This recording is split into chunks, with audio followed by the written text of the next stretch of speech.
The box office seems to be back to normal. And it's a new week.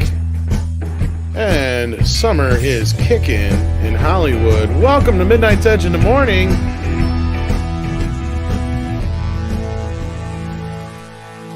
The place to be when it's 11 a.m. Central, 9 a.m. Pacific, and noon on the West or East Coast. Jesus.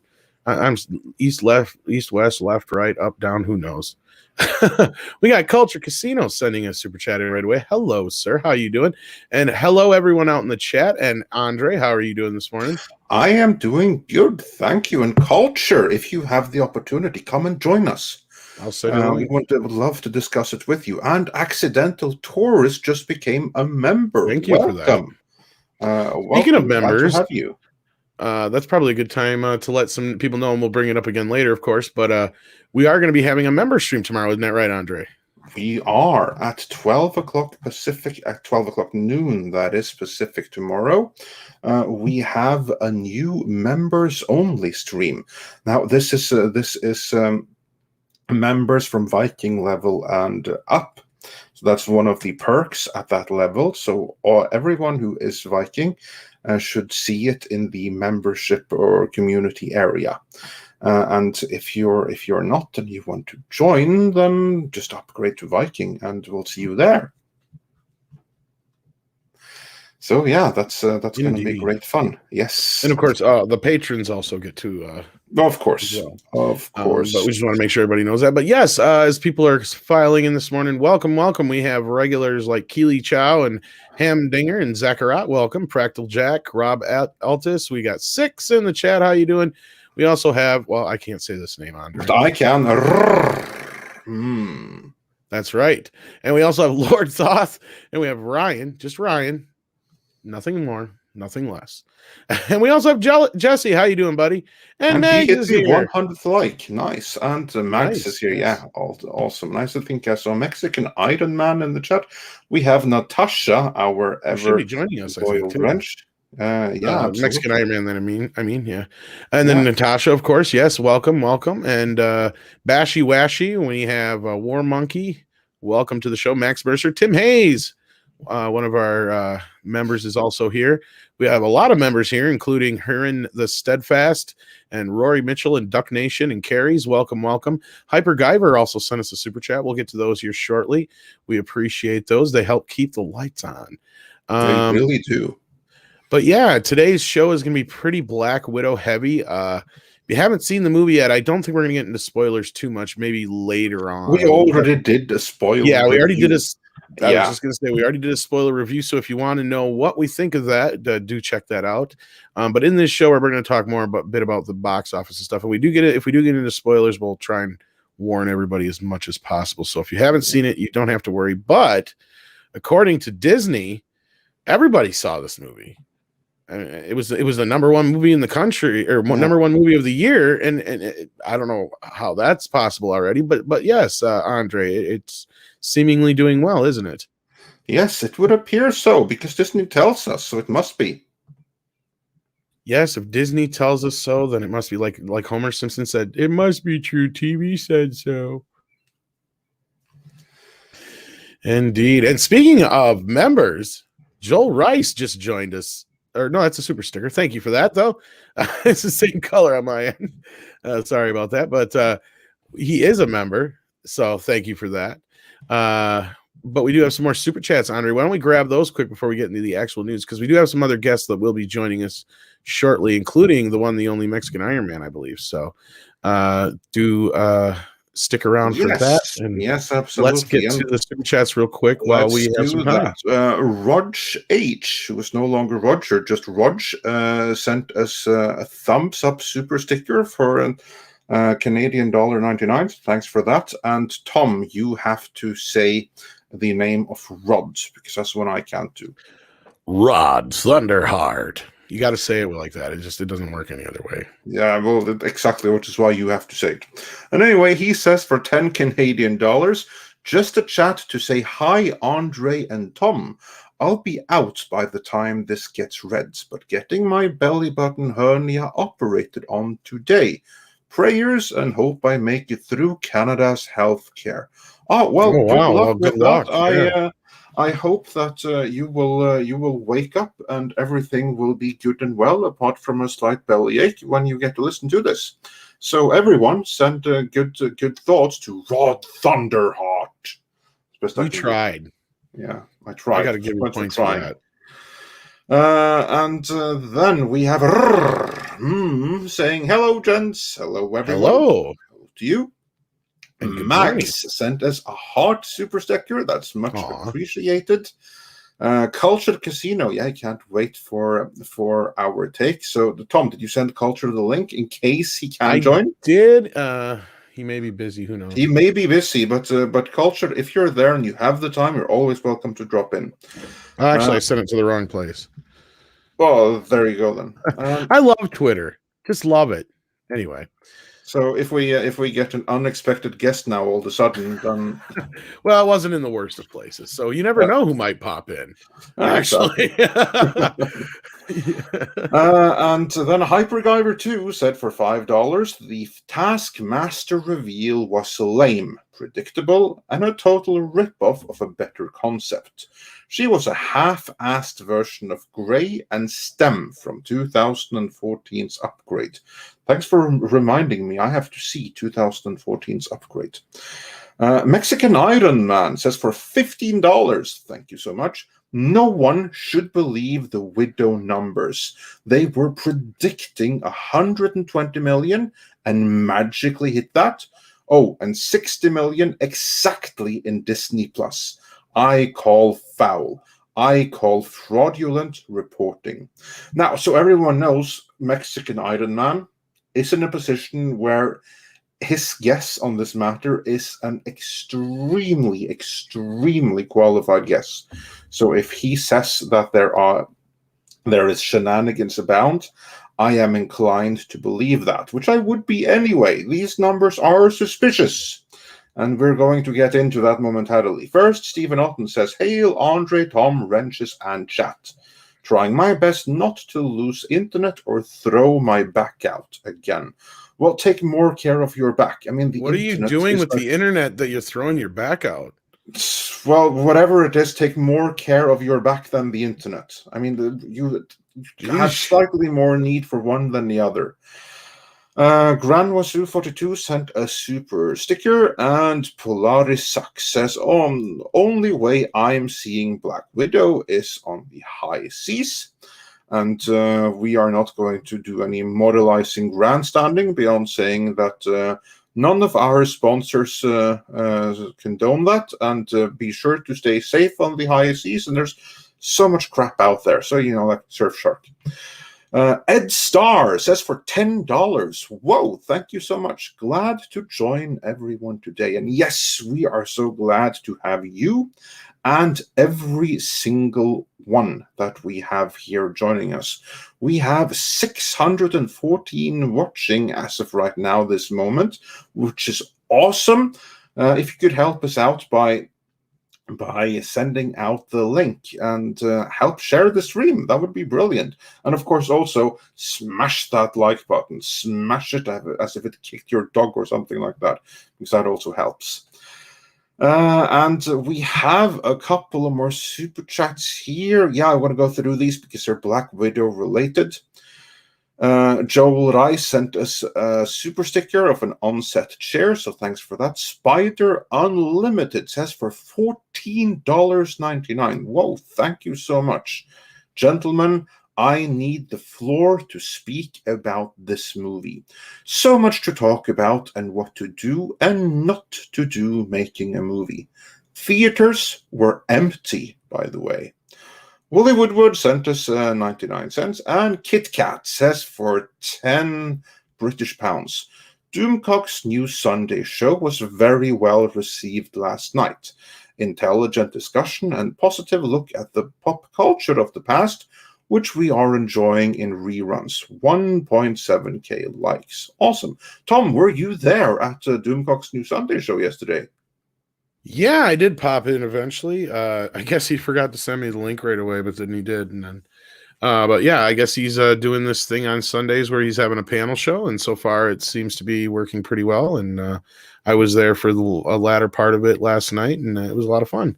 Talked about a lot of classic Star Trek and stuff for the most part when I was there. But yeah, it sounds like it might be something really fun going forward, and he's going to be having a bunch of different panelists and stuff like that. So it should be pretty cool. Check it out. Yeah, absolutely. And then one more super chat before we get into the main topics of the day. Midnight Sun says for $6.99 Canadian dollars, hello, Andre and Tom. How familiar are you with the films of Dario Argento and Lucio Fulci, two godfathers of Italian horror cinema? Tom, how familiar are you with the two? Only an acquaintance at best. Not avenues I've really gone down too far yet. Just tangential connections, of course, to some of the American stuff they've done. But not against it. It's something I just haven't had the time to really explore yet. How about you? I'm reasonably familiar with both of them. I've seen several of both of their movies. I cannot claim to be an expert on everything, but I've seen several of them. And do I get bonus points if I'm familiar with Asia Argento, the daughter? Because I'm that too. Yeah. Yeah, I don't know about that one. I don't want to get into that. Yeah. And did you welcome Ben Saxon as a new member? We have not yet. We just brought it up on the screen. We have to welcome Ben Saxon as a new member also. We do indeed. Yes. And then did we have another super chat after that, or? No, I think we're caught up now. So we can start talking about the Black Widow shenanigans. And yeah, remember now in advance, Disney predicted it was going to open to, what was it, 120 million? I seen a couple different predictions. One of them was 120, but one was also like 95 million. I think so. There was a few varied ones, but no. This number is very odd, and we're definitely going to get into that. And welcome with this morning, Culture Casino. Hey, good morning. Hey, great you could join us. No, I'm happy to be here. I know I'm going to be cannibalizing my own video talking about this today, but that'll be a lot of fun. So here I am. Well, we'll make sure that people come and check out your video anyway, because this is a topic where I'm really interested in hearing your take as well. Yeah. I'm interested in. I wasn't going to miss today. I was monitoring as I could. You guys start the show, so it'll be a lot of fun to talk about. So I'm waiting because there's a lot of weirdness when it comes to the way these numbers are being reported, like you guys were just talking about. So yeah, there's something. I'm reminded of the saying, there's something rotten in the state of Denmark. Denmark, in this case, being Disney's box office reporting. So, yeah. But anyway, Tom, take us through the predictions and then the numbers. Well, I just have to say this to their box office reports. I don't believe you. Yeah. That's pretty much it. No, well, okay, so let's get into this main... The main thing is Disney is reporting here. Let me get this up. Sorry. I had a different story up. Let's start here though. Disney is out reporting that Black Widow is breaking records and taking names. It's not only the biggest opening of, and then I went and shared the wrong one anyway. So organized this morning, kids. Not only is it's Monday, you can blame that. It is. Not only is it breaking records and taking names, they're even claiming it's the #1 movie of the year so far. I think Fast 9, Godzilla vs. Kong, and Quiet Place 2 have a few questions about that. But either way, according to Disney, it snagged 60 million on Disney Plus, which is roughly 2 million people watched it then on Disney Plus, and then another 80 million in theaters, which actually is the number we really need to pay attention to, because that is not anything to scoff at. But thank you so much for the ad. We appreciate that. But I got to ask you guys, I don't know how much you've been keeping up on it, Andre, but Culture, I know you and a few other people have been kind of paying attention to the actual attendance in theaters, because let's just say people notice some shenanigans, since that word just keeps popping up this morning. Yeah, kind of like many people got like some black, no, not black, but Captain Marvel flashbacks. Yes, indeed. Where there was supposedly either sold out theaters or mostly sold out, and to only be mostly empty. So yeah, culture. Tell us what you've come across with this whole thing, and why this whole thing kind of smells funny. Well, observationally, I mean, we've had people retweeting the pictures of their theaters shortly before their showing, and while the argument can be made that people start to roll into some in some areas start to roll in when the previews are running, and then occupy the theater. Again, anecdotally, it just doesn't seem to be the case. Our friend Ord's Board was retweeting pictures of empty theaters. Comics Division spoke specifically about his attendance to see the film, saying that when he rolled in there were 12 other people, and during the previews, only one other person joined them in the theater. So now, keep in mind the box office here slowed down on Saturday. It was a pretty big Friday. Saturday they had a 41% fall off in sales, ticket sales. So, but you're starting to see more and more photos, and I wish I had collected them so we could be looking at them. But there are more and more photos of people showing a lot of empty seats, and of course, go ahead. I was just gonna say, I'm sure there's plenty of people in our sphere, like Data Racer and those who are good at that kind of stuff, who probably are keeping a few tabs on this. But honestly, it just, to me, unless there's some real solid proof, it really makes very little sense for Disney to pull some kind of weird box office mirage and actually spend the kind of money like this to just basically lose the money, unless it really is about some kind of face value here. And I mean, really, is it worth that much? Well, I'll say this, and then I'm going to ask you guys if you agree. This is the very first time Disney has reported their VOD numbers. Why now? Very good point. Extremely good point. Although that's not 100% true. They did report some numbers for Cruella, which box out like actual earnings. I believe so. Because I came across them, I think it was yesterday. I know Samba TV did it estimated. That might be what I'm thinking of too. Yeah, because Variety put together an article that was actually, or will actually be, the basis for the video I'm doing today, that breaks down why Disney decided to release the VOD numbers. And they asked the same question I just did, and I was asking actually as of yesterday. They've never done it before.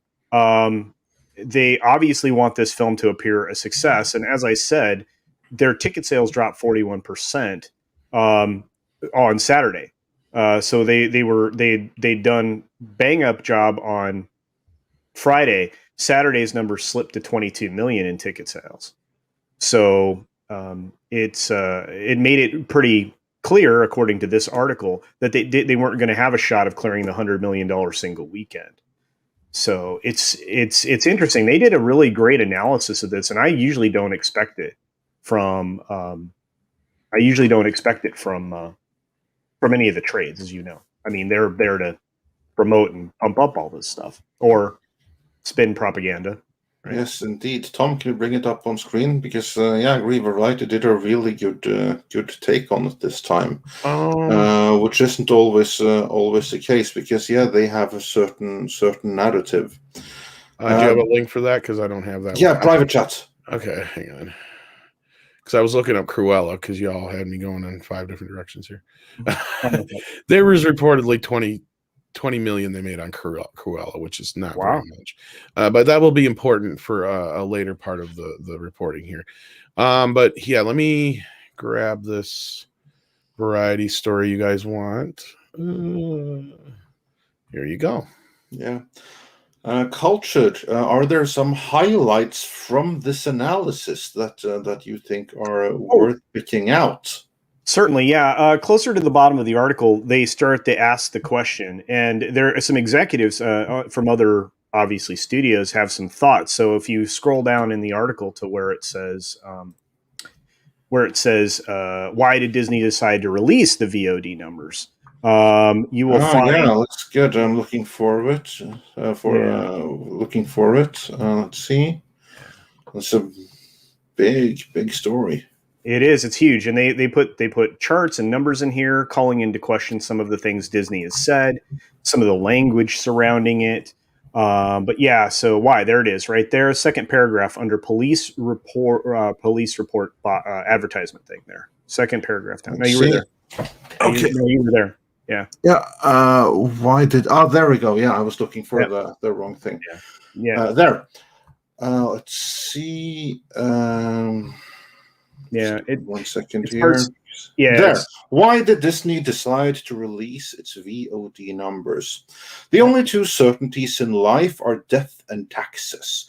But if Mark Twain were alive in the year of our Lord 2021, he could have added a third: opaque streaming service metrics. Yep. Hollywood studios, namely Universal, Warner, and Disney, have been releasing movies day and date on streaming platforms and in theaters for roughly a year now.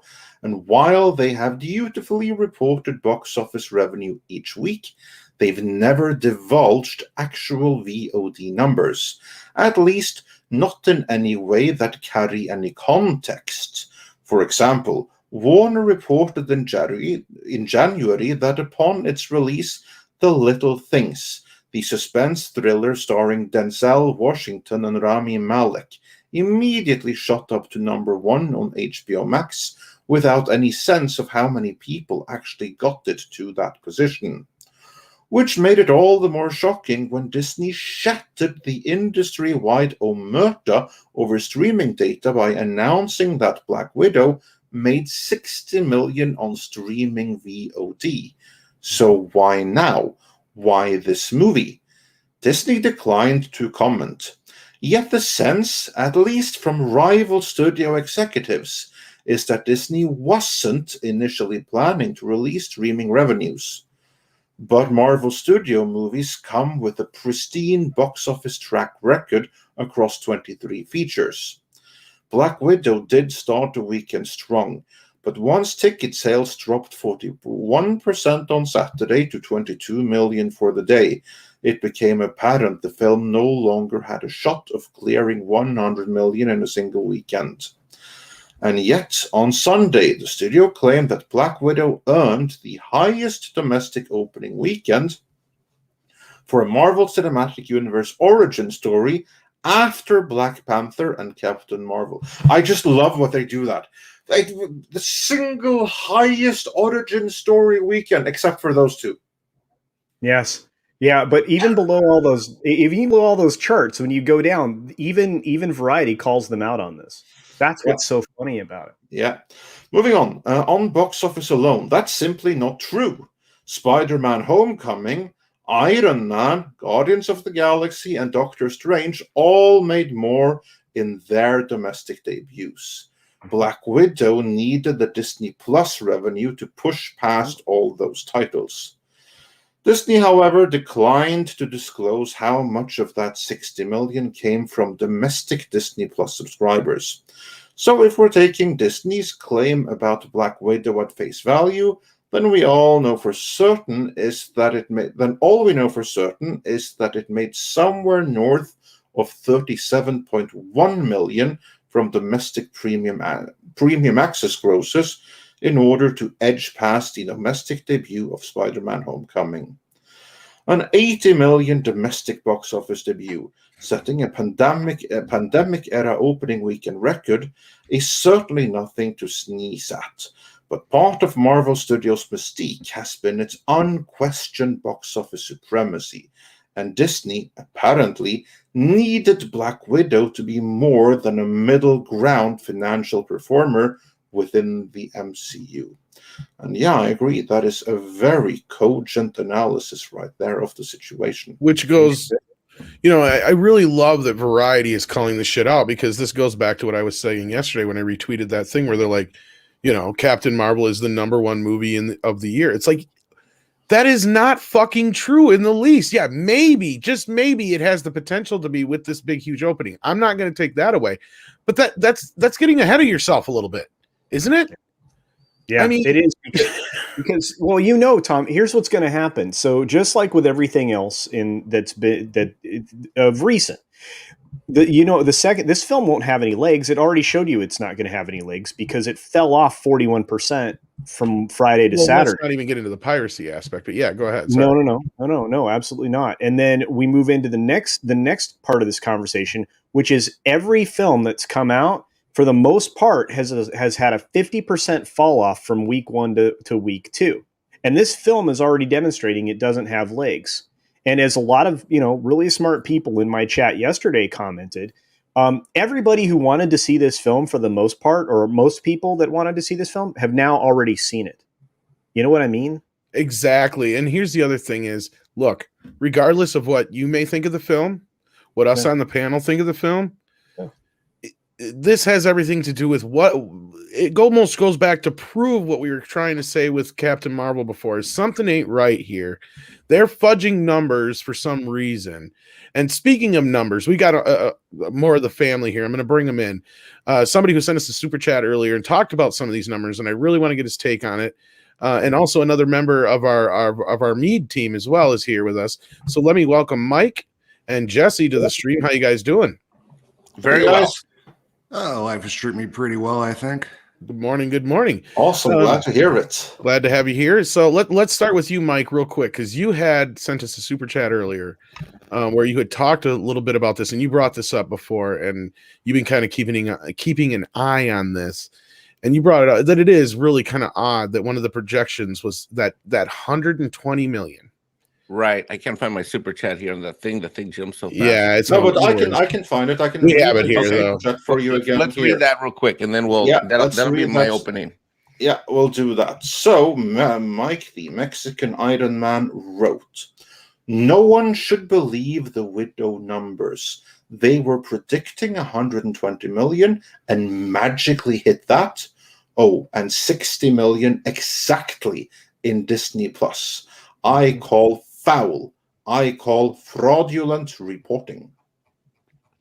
I do, in a variety of ways and for a variety of reasons, including direct personal experience with this industry. So when I have an article I'm going to bring up about PricewaterhouseCoopers did on the actual industry and its projections. PricewaterhouseCoopers is one of the, they're one of the large 4 accounting firms on the planet, and that's pretty interesting. We'll get to that in a minute, but just what I want to share with people I really feel like you're about to say they're doing something highly illegal. Well, maybe. I can tell you that, let me finish, Jesse. I can tell you this, that for the last 3 quarters, I've done a deep dive on the Disney earnings report. I'm not talking watching the video. I'm not talking just reading the little bullshit, little 2 to 4 page summary. I mean, I've read the whole freaking thing because that's what I do for a living. I do tax and accounting audit work for companies, and it's usually I'm representing the buyer, and I've got to analyze the seller's financials. Only a couple times, only twice have I ever done a public company, and that was many years ago. I know only do exclusively private companies, which means you get into the numbers a little bit more deeply because things matter more than just stock price. And what I can tell you is this, is that when you're an auditor and you go in and someone predicts that they're gonna hit a certain number and then they hit that exact number, well, something's fishy, very, very, very fishy, very, very fast. And in a case like with this Disney number, this is the first time. Tom Stans corrected himself a minute ago that this is the first time that they've ever released any kind of streaming numbers. And at $30 a purchase, you're telling me exactly more or less $2 million. I mean, even the fact that I think they report 30.7 million, whatever it was. to get to the 120 million. It's about expectations.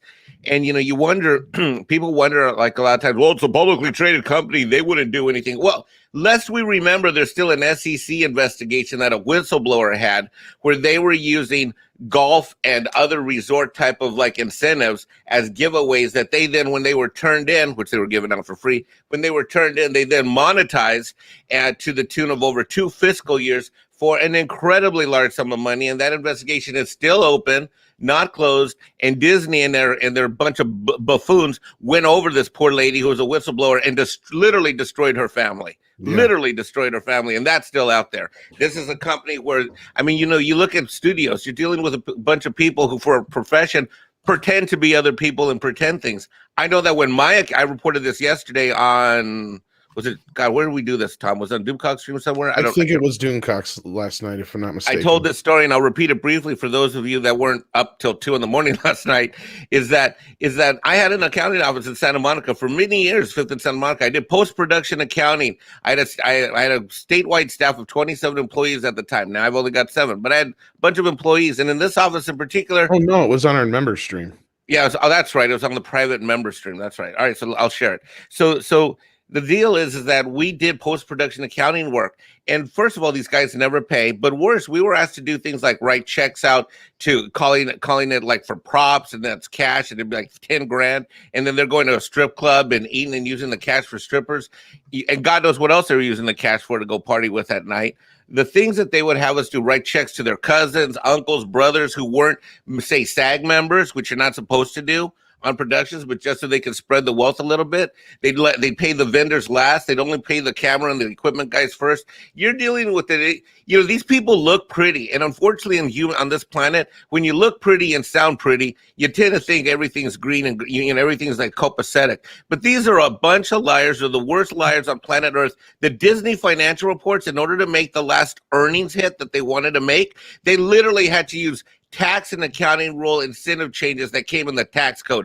Before that, they re-amortized and redepreciated a bunch of assets that were devalued in order to make it look like they could say that they had earnings per share, so that they didn't miss the earnings per share. But it didn't come from cash flow. It didn't come from making money. And it sure as hell didn't come from honoring the properties that we as children and as people who grew up in this country spent our dollars on and grew to love. There is absolutely, positively zero ethical about this company. And let me tell you this, when it comes to the big 3 or 4 accounting firms, the reason why most of these firms rotate out every 2 to 4 years is because they're paid off to give them the results that they want. It's a dirty little secret in the accounting business, but we have a rule in the accounting business and the audit business that we like to hide behind these letters CPA, but they're really, even those letters are full of shit. Yeah, I said it to my industry. It's why I don't have friends in my industry, especially in the Hollywood side of the industry, because I got ran out of town for trying to do things the right way, and I stopped getting work because I stopped doing things the wrong way and the dishonest way, and I refused to do that, so I left and I closed that office. But I tell you this, there is no way that those numbers make sense. And if someone did a real audit, a truly independent audit, because in the accounting world, here's how it says, and this is how I'll close. You pay for you get the audit that you can afford to pay for. That's what it's called. You get the independent audit that you can afford to pay for. So if you pay a shitty firm, they're probably going to be honest. If they're a small firm, they're probably going to be honest. And if they're a disloyal big firm with like nice letterhead, you can buy any audit you want. And that's why things went down with WorldCom, MCI, and other people, because another firm caught them and they got busted and they got caught. But truth be told, the only reason they got caught is because the shareholders, people like you and me in this stream, people like Jesse, people like Cloudburn Times, people like Tom, people like Andre, people like everybody in this chat stream right now stood up and said, no more. We won't take this.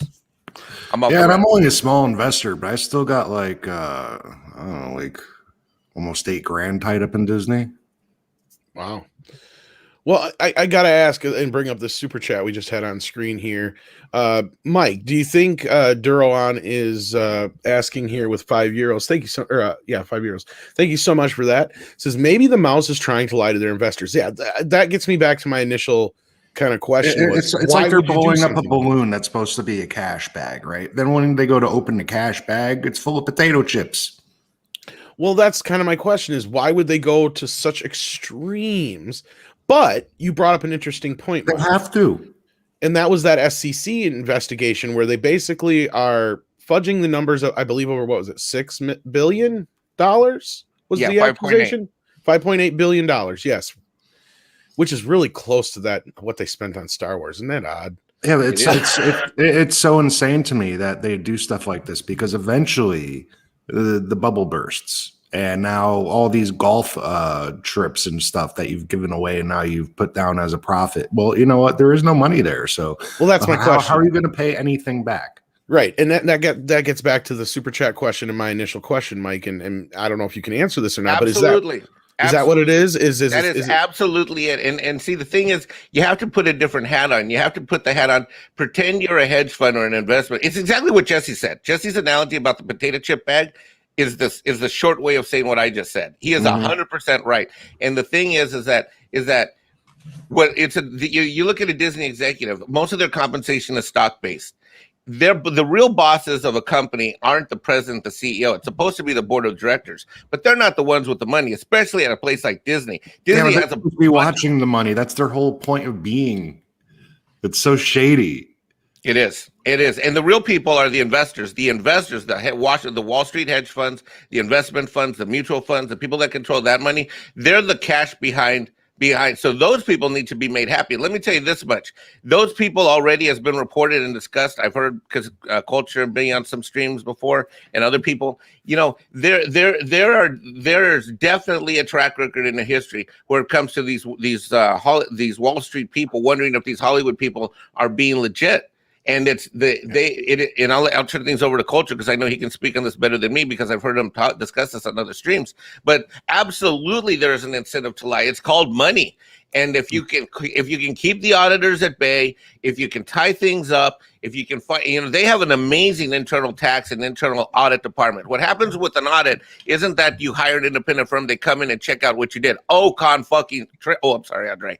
That's all right. Go for it. No, that's right. Yeah, you're on a roll, boy. Okay, freaking Traer. Here's what happens. All these large publicly traded companies, I worked at ExxonMobil. That's where I learned international tax and accounting, okay? That's where I grinded my teeth out before I started my own business, at ExxonMobil. All right, so what they do is they have an internal tax department that does tax planning. Okay, when we were at Exxon, my first 2 months there, I got to do the Costa Rica oil refinery. They put me in a room with about 11 other people on staff in the controller's tax department. Each one of us got a country, and we were told as a group what the earnings needed to be by a certain place in time. We changed it. And I'm going to say it, because I was part of it. There were invoices that were changed. There were temperatures that were changed of oil and gas, which then creates gas. It changes the weight. It changes the cost. There's all kinds of things that happen. Then we create the books that we want our internal audit department to come and check out before we let the outside independent auditors come in. It's basically we're writing our own script. We're writing our own story in order so that it comes in from the outside. Now, I couldn't stomach more than 4 years of this, so I left. And I left because they wanted to transfer me to Vietnam to Asia to do the same kind of stuff that we were doing here before the ExxonMobil merger was finalized. And I just didn't feel good about myself. It was good money. It was good stock plan, great benefits. But I just hated who I was when I got up in the morning of what I was doing. I loved the skill I learned, but I hated how that skill was being applied. Yeah, what you're talking about in altering the temperatures of the gas. I don't know if anybody knows this, but when you can press gas, it becomes liquid, right? So the temperature highly affects it because as you compress it, it becomes colder. So if you were to warm it up, it would look like more, right? So that's no different than back in the day with the cattle business when they would salt the cows before they put them on the train. So they would drink gallons and gallons of water. So when they got there, they'd be full of piss. And the other thing that you brought up before with turning over the tax companies every couple of years, that reminds me of when a really rich person wants to build an extravagant home and they want to put a couple of secret passages in there. Well, what they do is they have one company build one, then they fire them. And then they hire a new company to finish the job and they do something else and they fire them too. And eventually there's so much lost information that no one knows what's going on. Yep. Yeah. It's just old things made new again, but done in such a way, at such a big level that we don't have the resources to go into it and look. I mean, who's going to go against Disney? And that's the other problem, because Mike was bringing up the Big Four, and the Big Four. I mean, even PwC has a history of doing some very shaky things, and they're constantly, swapping people from one of the Big Four to the other, one consulting side to the other.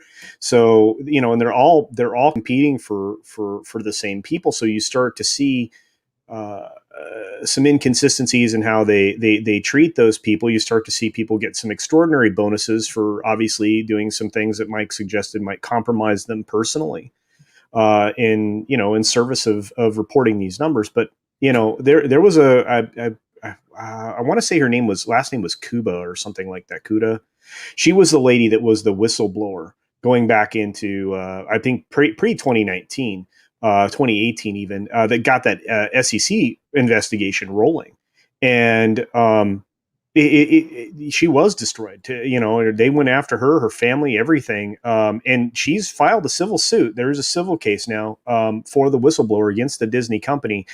That they're going to have to write a check to her, I'm afraid, because she's got a lot of information that maybe they don't want out there in the world. Quite frankly, she's lucky she's alive. It's really hard to find, even if you Google it. But there was a case of a woman named Lovelace that went against a nuclear facility back in the late 70s, I believe. Wow. They while she was at work, they went into her home. They irradiated the milk in her fridge, trying to kill her, and then that didn't work, so they ran her off the road. Wow! But people have died. That was over $4 million. Wow. How much money is tied up in Disney? Oh man. I mean, come on now. I mean, it's not beyond the pale that these people are completely unsafe by doing this. Yeah.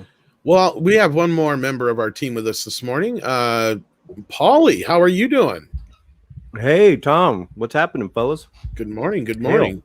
Well, we are tearing Disney a new one. That's what's happening. And talking about lots of shady business and accounting practices. We're so glad to have you here for that. You should have heard Mike, who was on fire. Yeah, and I do need to reiterate again, though, folks that are listening, because we do have some new people listening. This has nothing to do with how we feel about the movie. We're not reviewing the film. If you're curious about how at least Andre and I feel about the film, we have our review up. I think the rest of the guys, I don't know if you've done yours yet, Culture, and a few of the others, I'm sure they'll have their reviews up over time as well. So we're not actually talking about the film. We're talking about a financial situation here. So just exactly. Or rather, any whatever shady things may be going on with the financial situation. There's one thing that I also would like to point out that kind of goes with this whole thing here. And Culture and Mike, feel free to chime in any time, because this is your guys' forte as well. What I'm thinking is that Disney's entire share price, because you're right, it's all about the shareholder value. Mm-hmm. And as it is right now, they come from the darkest economic time in Disney's history. Yeah, they had it rough during World War II and stuff like that, but then they didn't have all the parks they do now, and they certainly don't have the issue with the Shanghai and Hong Kong parks, that if they play their cards wrong, the CCP can take from them at a moment's notice. So they're all about appearances. They have to maintain the illusion of complete and total control, especially the invincible Marvel brand. The Marvel brand can't be seen to stop winning, basically, because Marvel kind of like is their very much so their bread and butter. When Star Wars hasn't really worked out, parks are so.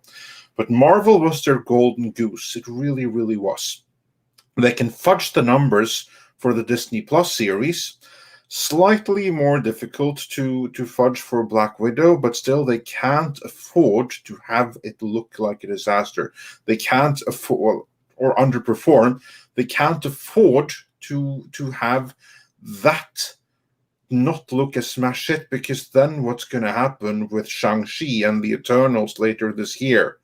I mean, if the perception starts to come out that, oh, wow, Marvel isn't really that hot anymore, now what are Disney going to do? That's the thing. They don't ask. That's the one movie that I am looking forward to in the Marvel universe coming up is 10 Rings, because I think it's going to be a different kind of a movie. I wanted to say something about the Disney's practices. Yeah.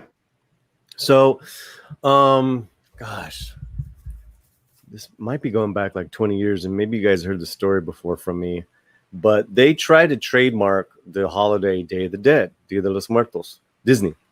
And that's extremely disrespectful. a little bit. Just I don't even know how you're, going to do that officially. But anyways, it's Disney. So there was an uproar. There was protests by some people that are now working and have become Wokosified. But back in the day, they were, saying you can't trademark a religious holiday. It's an indigenous religious holiday and blah, blah, blah, blah, blah. So they didn't win that. What they did, though, is that they took some of those people in the business, became cultural experts, and created Coco. So Disney, at the end of the day, got what they wanted. They got the Day of the Dead Coco parade, the movie, the merchandise at Disneyland. And some of these people now are so Wokosified that they are defending their moves, even though they basically have embraced the X. But that is Disney's, that's how they do negocios. Negocios are dirty. So yeah, Coco. I do love Coco, but I'm just. What really bothers me? They do it about a holiday that's specifically about remembering your dead loved ones. It's not like they took like St. Patrick's Day or something fun. They took a serious holiday. Well, they did kind of try that with May the 4th, but yeah, true. They did try to trademark May the 4th be with you. That's different, though. See, that I could see. Right? Yeah. But the Day of the Dead is something pre-existing Disney for what, hundreds and hundreds of years? Hey, longer than that. Mesoamerica Mesoamerica has been practicing Day of the Dead for thousands of years. I mean, they would last. But anyways, that's a history lesson. The point is that it's an ancient holiday. Though. It's an ancient holiday. Yeah, but everybody's going to try to do that. And somebody in the chat points out that they tried to do that recently with Loki. They tried to, a mythological god. They tried to, and of course, LeBron is famous for trying to get Taco Tuesday. Taco Tuesday, yeah. Oh, yeah, that's great. Yeah, everybody's going to try, and again, this is something in common parlance, right? It's not it's like May the 4th be with you. We've been saying that for decades, right? Or people have. And is there? I mean, how is that how is that going to be something you can trademark when you weren't the person that created it? It's very frustrating. Disney does a lot of stuff. I don't know, but I'd like to officially announce that Midnight's Edge owns Christmas. Anyone who uses the word Christmas or Xmas needs to pay Midnight's Edge a fee of 20% of anything you make.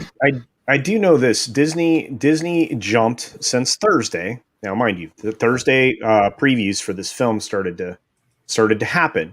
They jumped $11 in stock value from a low on Thursday of $170 up to currently $181.71.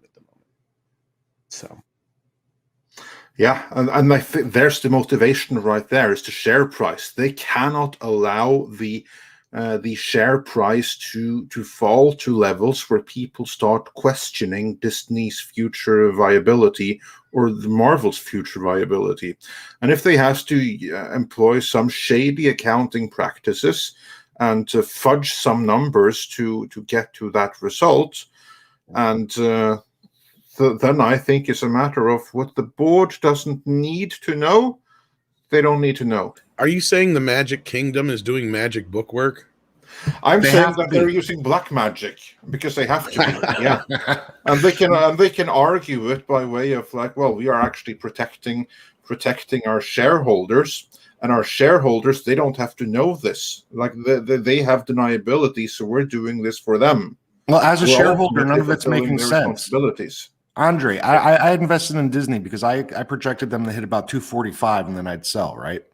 But the numbers are all screwy, so nothing is happening in a logical manner. Now, before, when they were up to about 200, the parks weren't open yet. It wasn't even summertime yet. Now they're down way below that. It was It very doesn't make sense. It's very upside down. You're not wrong, Jesse. And you know, there's still have analysts that are saying they're incredibly overvalued by a giant portion. You have you know, their short term performance looking up, but midterm and long term, you know, are down and relatively flat. So you know, and yet every once in a while we see something like this happen, which artificially will boost the share price. And now, hey guys, this isn't even the most telling thing, and now I'm not even going to bother to make the video I was going to make today. I'll think of something else. But the most telling thing here is whether or not they're going to show us the numbers for the film they release at the end of July, Jungle Cruise. Do you think we're going to see VOD numbers for Jungle Cruise? They have kind of like set the template now, and what's problematic with that, at least not for our point of view, but from their point of view, is that now we have a baseline with which to compare. Whether that baseline is accurate or not, we don't know, but at least there's a baseline. Yeah. And if it's not accurate, it's going to screw them over in the long run, because at some point they're going to have to keep on lying and adjust each number so that it fits with the others. Or at some point, they're going to have to start being honest, but that could be very, very sobering. Plus, I would also imagine that the more such numbers they put out there, the more and more difficult it's going to be to hide behind them. At some point, there's going to be more accountants like Mike, people with integrity, that will no longer get them away with the bullcrap. I'm thinking that. Mike, what's your thoughts on those? Well, I can tell you that what happens is that when people like me have the experience we have, I didn't come out of the Big Four. I came out of the industry, but what usually happens is that they go into, how do I explain this? What happens is that, and this is people that I know, they basically start their own firms if they just want to do things their own way, that they can sleep at night. And some do, but not many, because my industry is dying off. The old guard is just fading away, much like directors in Hollywood right now. And there's a crisis of independent firms. That's why no one can find, people bitch that they can't find a good CPA for their small business. But what happens a lot of time is that the shenanigans, I think, Jesse or Coulter mentioned this earlier, but so let's say they're inside the company like I was. Well, then what happens is they get hired by the independent firm that did the audit, and you get to know one of the partners. So then now they bring you into the Sith lair, into the dark side. Or let's say you're already a Sith, then you get infiltrated into a company. And a lot of people go work in the industry because they're like, okay, I'm sitting here doing audits of these different companies. I'm traveling all the time. I want to stay in one place. So they latch onto a company that they quote did the audit for, and then they get hired as internal staff. So it's the accounting industry. There's no independence about it. It is literally just like the farm industry, where you have people like inside the government and the USDA, and they're coming in and out. It is basically a whole bunch of people that it's a whole lot of, in the industry, we also have a term, we call it mental audit and masturbation, because you have someone that just did the audit. Now they're on the inside and they're like, oh yeah, hey, here's how we characterize these transactions a couple years ago. And the senior partner, by the way, if senior partners do sign off on questionable audits, they usually retire in 2 to 5 years, because if they're only looked at usually within 2 to 3 years of whenever they're issued. 5 years tops. After that, it's impossible to get the SEC to look at anything. So if there's a whistleblower, the whistleblower has to come clean pretty quickly. And I think that's what happened with the last whistleblower. She had been part of it for a long time. She couldn't stand it any longer. And she knew that the information that she had was is more fresh if she went out. And then so that's when she went a whistleblower. But that's basically tough, man, because you're on one side going in, you have this doorway where you have to give the I'm shady password to get in. And then once you're in, now you have to rely on those shady people to become whistleblowers. So, in a case like that, they're going to do whatever they have to do to save number one. They don't care about the issue. Yep. Yeah. Lovely. Great system we got here in this country. Well, the problem is that if they're not being held, their feet are not being held to the fire, the financials, but this is global now. This is a global problem. and it comes along with the people that you're using to promote you financially. And right now, the biggest problem, I think, for all of these corporations is Morgan Stanley. But that's just me. JP Morgan Stanley, whatever they are now. Who always comes out on top? I don't know. Anyway, JP Morgan. It is what it is. Yeah. Man, how many names have they had in the last decade? A lot. That's a whole nother stream, bro. Hey guys, I got to run in 5-10 minutes. I just wanted to share a quick article. I just want to let you guys know about this. This was in Deadline, July 12th, and they said that PricewaterhouseCoopers is saying that the theatrical revenue won't return, the 2019 levels, whatever those were, won't return until 2024 at the earliest, possibly 2025. And they surveyed a bunch of different sectors, and so they're basically saying that it's a 4-year recovery plan at best. So when we look at these, like, quote, amazing numbers that might get released, are being released, we got to take it with a huge grain of salt, because when they do these industry, what the accounting industry does tend to do well is they do tend to do a lot of trending analysis based upon statistics, similar to labor statistics from ADP. So basically, we're looking at an industry that they say I always hear on these channels, go woke, go broke. Well, between that and COVID and everything related, they're that far back down. I mean, it's going to take 4 to 5 years for them to recover. So it's like building a building on top of a sinkhole, because when you lie about this much money, now you create a void or a vacuum. So now when your movie does make money, now you have to take that money and throw it into the void, and it's gone. It's already gone, right? So these movies would have to make so much money. There's no way the whole thing's going to collapse on itself. Go ahead. Sorry. It's not sustainable. It's simply not sustainable. I was going to say, this actually will bring us into the next part of the stuff we're going to cover today.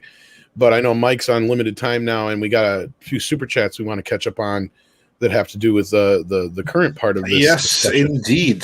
There's one that I wanted to, because I really have a big breakdown coming up here of the whole box office business and how this is not adding up to certain things. But yeah, Mike, before you have to go, I just want to highlight this one in particular. Mags says, "Thank you, Mike, Mexican Iron Man. As an accountant myself, it burns me up to see these practices going on. Unfortunately, people still consume Disney products." Yeah. Hail Max! Absolutely. Yeah, this article is pretty enlightening too. To a certain extent, I think it's not optimistic enough. I think it's a little pessimistic, because they're not. I don't know if they're taking into account the rampant inflationary pressures that exist now. Because you'll be able to report record revenues, but those dollars won't mean as much anymore. Very true. Yeah, that's just true, because inflation is going nuts in the States, isn't it? Or was it? It's like between 5 and 10% every single month now. Yeah, and the whole argument, Andre, it's that people are trying to backdoor it and say, well, that will inadvertently drive wages up. But the thing that they don't talk about is, like, let's say a loaf of bread is $5. Well, now a loaf of bread is $12. Well, you make $3 more an hour, but you have less money in your pocket and less buying power because you just got screwed everywhere. That's like the thing, that whenever you have inflation, things are going good for a couple of years there, bro. It takes a hell of a lot of time for salaries to adjust relative to the expenses. I know, and it's like the salaries nowadays, they're finally adjusted for, I'd say, about 1995. So that would be lovely. Yeah, no, good stuff. Cultured Mike, any thoughts on the inflation and how that factors into this, if in any way? Mike? Well, oh man, that's a 2-hour discussion. I'll try to do it in 20 seconds. That's actually more macro. I'm just gonna say I like talking about money. I'll listen for 2 hours. I'm just gonna say absolutely. I mean, I absolutely. We're in an inflationary period across the board, and every dollar means less on any given day. That just increases the pressure of companies like this that need to make it look like their dollars matter, and matter more than they might otherwise really matter, or really be true to exist in real life. That's all. Yeah, absolutely. Yeah. Well, with that, I all got right. to roll out. I'm leaving you in Yes. capable hands with the great Paulie, Latino Slant. If you haven't checked him out, he had a great video live drop this morning. Awesome. And some amazing, great news of the stuff that he's done. And Jesse, Culture, my brothers, I'll see you later. Tom, Andre, I'll see you guys tomorrow, I guess. All Yes, right. absolutely. Take care of Have a great yourself. day, Mikey. Peace Yeah. out. Love you all. Take Bye. care. Take care. Thanks for the information you shared. That's much appreciated. Yes, sir, brother. Yes, Bye. indeed. Yes. Take it all right. easy. He's a real gem, isn't he? He's awesome. He's He's funny is. and really smart. I mean, that doesn't come along every day. No, it doesn't. With that, we have a few super chats that I want to run through before we catch up here. How y'all doing? Says for $5. Never would have known the release date of Black Widow if not for this channel. But I don't watch a lot of movies, just love that channel. Oh, well, thank you. And Ranmuri82 says, sends a $3 super sticker with a thumbs up pair guy. Valiant Renegade says for $9.99. I'm suspicious of the Black Widow numbers as well. You would think we would have a corresponding trend online of interest. But Black Widow has consistently only been a fraction of Loki. How many no-show tickets, I wonder? Yeah, that to me is a really good question. But moving on for now, Eric Winberg also sent a $2 pair guy super sticker, so thanks for that.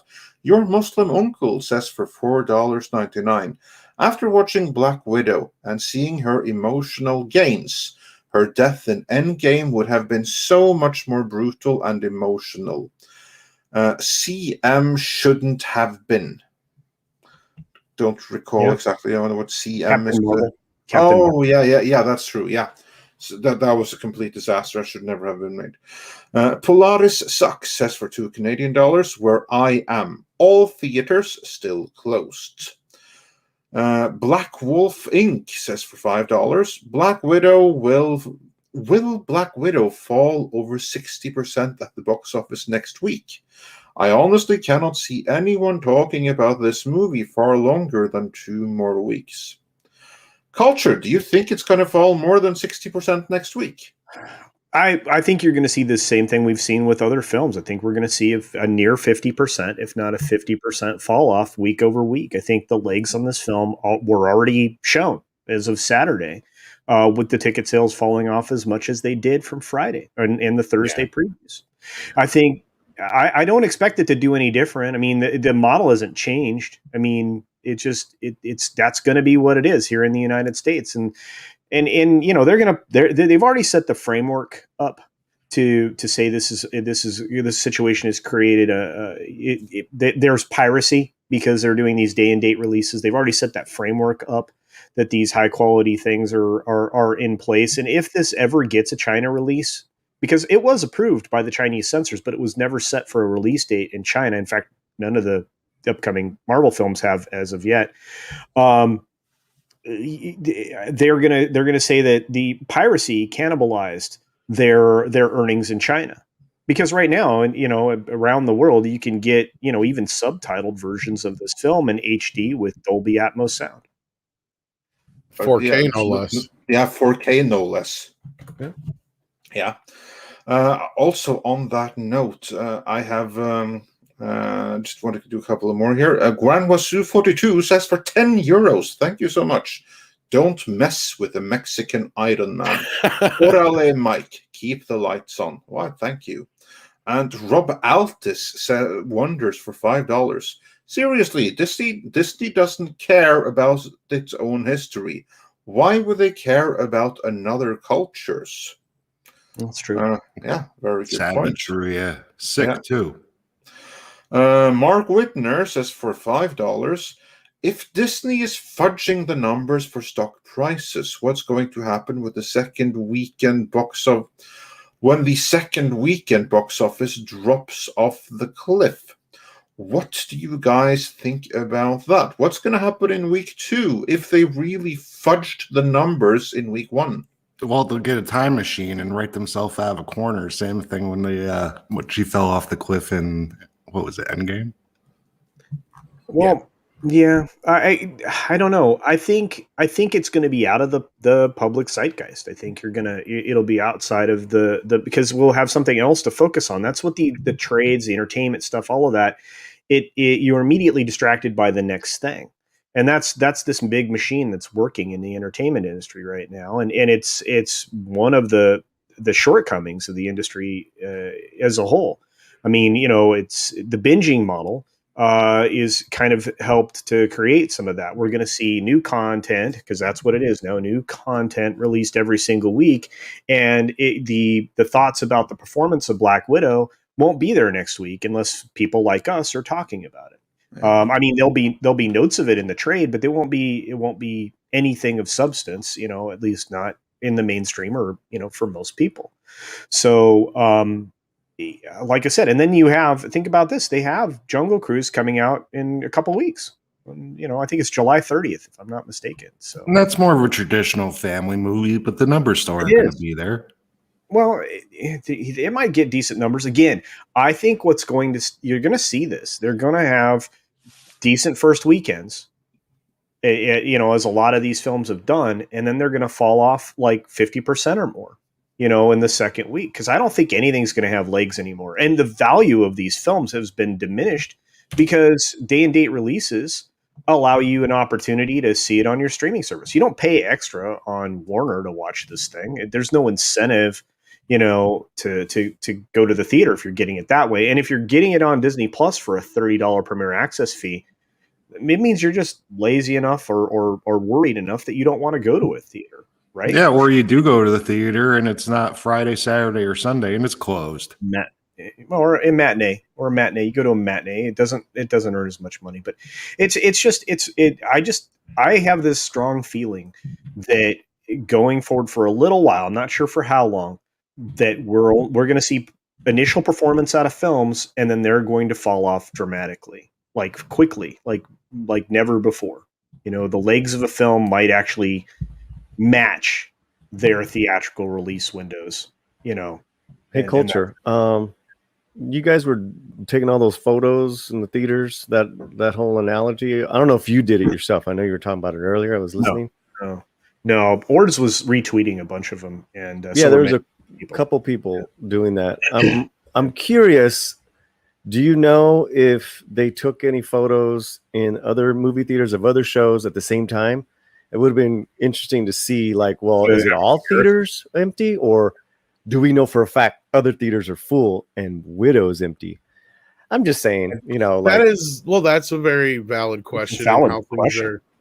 Well, and that all kind of boils into or kind of spills into the next part of the stories we're going to get into, because if you remember, I said, maybe I can even bring up the tweet here. Hang on, just so everybody knows what I'm talking. I hope we don't get claimed for it. There's some shots from the trailer, but I don't think it's that bad.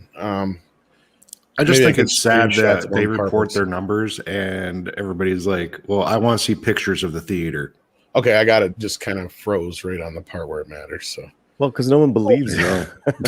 Well, because no one believes it. Yeah, because it's like they're so like what's the word when you inflate them? Full of it.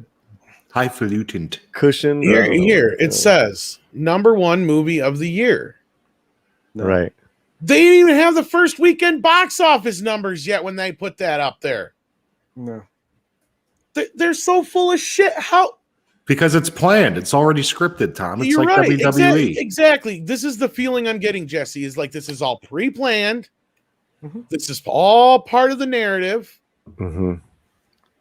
And the #1 movie of the year, after the first weekend, it still hasn't made as much money as F9 and I believe Godzilla vs. Kong. And I know it ain't made as much as fucking Quiet Place 2.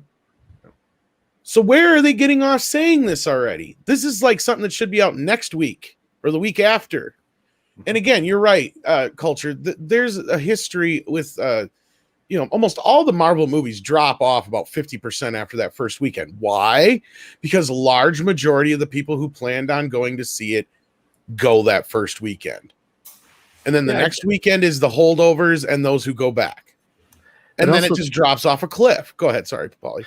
No. It also just seems that it's kind of like the new business model culture, like as far as between streaming and this, is that these all these movies, they have a big drop off. Yep.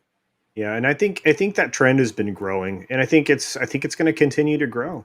And and at the same time, maybe they were already thinking about this trend when they started to push everything towards streaming, because they know that they're gonna have to deliver films in a different way.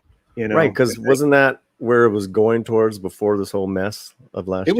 It was tipping that way, but very slowly. I mean, although Tom and I'll say, based on other film releases, that the theatrical releases aren't going away.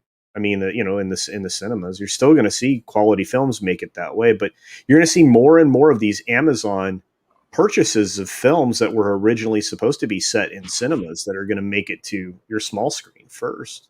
I think you're going to see a lot of that. That really segues perfectly into the next story, actually. So we'll get back into super chats here shortly. But this came out from Rap. Black Widow proves that Disney theaters plus paid streaming strategy works. Oh, man. As you hear from the silence, that's not shady. So really bullshit. Fast. It just seems that everyone is shilling for this movie. Rolling Stone, these guys. Yeah. You know what this is? All of this stuff is really the curtain. Weird. So pay no attention to the man behind the curtain, because he's the one with the shovel shoveling all the money they actually did make into the void that they lied about before. Whatever you do, don't look behind that curtain. That curtain, this bullshit, this is the only thing saving Disney from collapse. Behind the curtain, right? Yes. Olav, thank you so much for being a member. And this is exactly what I was getting to. They analyzed this and they deducted this from one movie.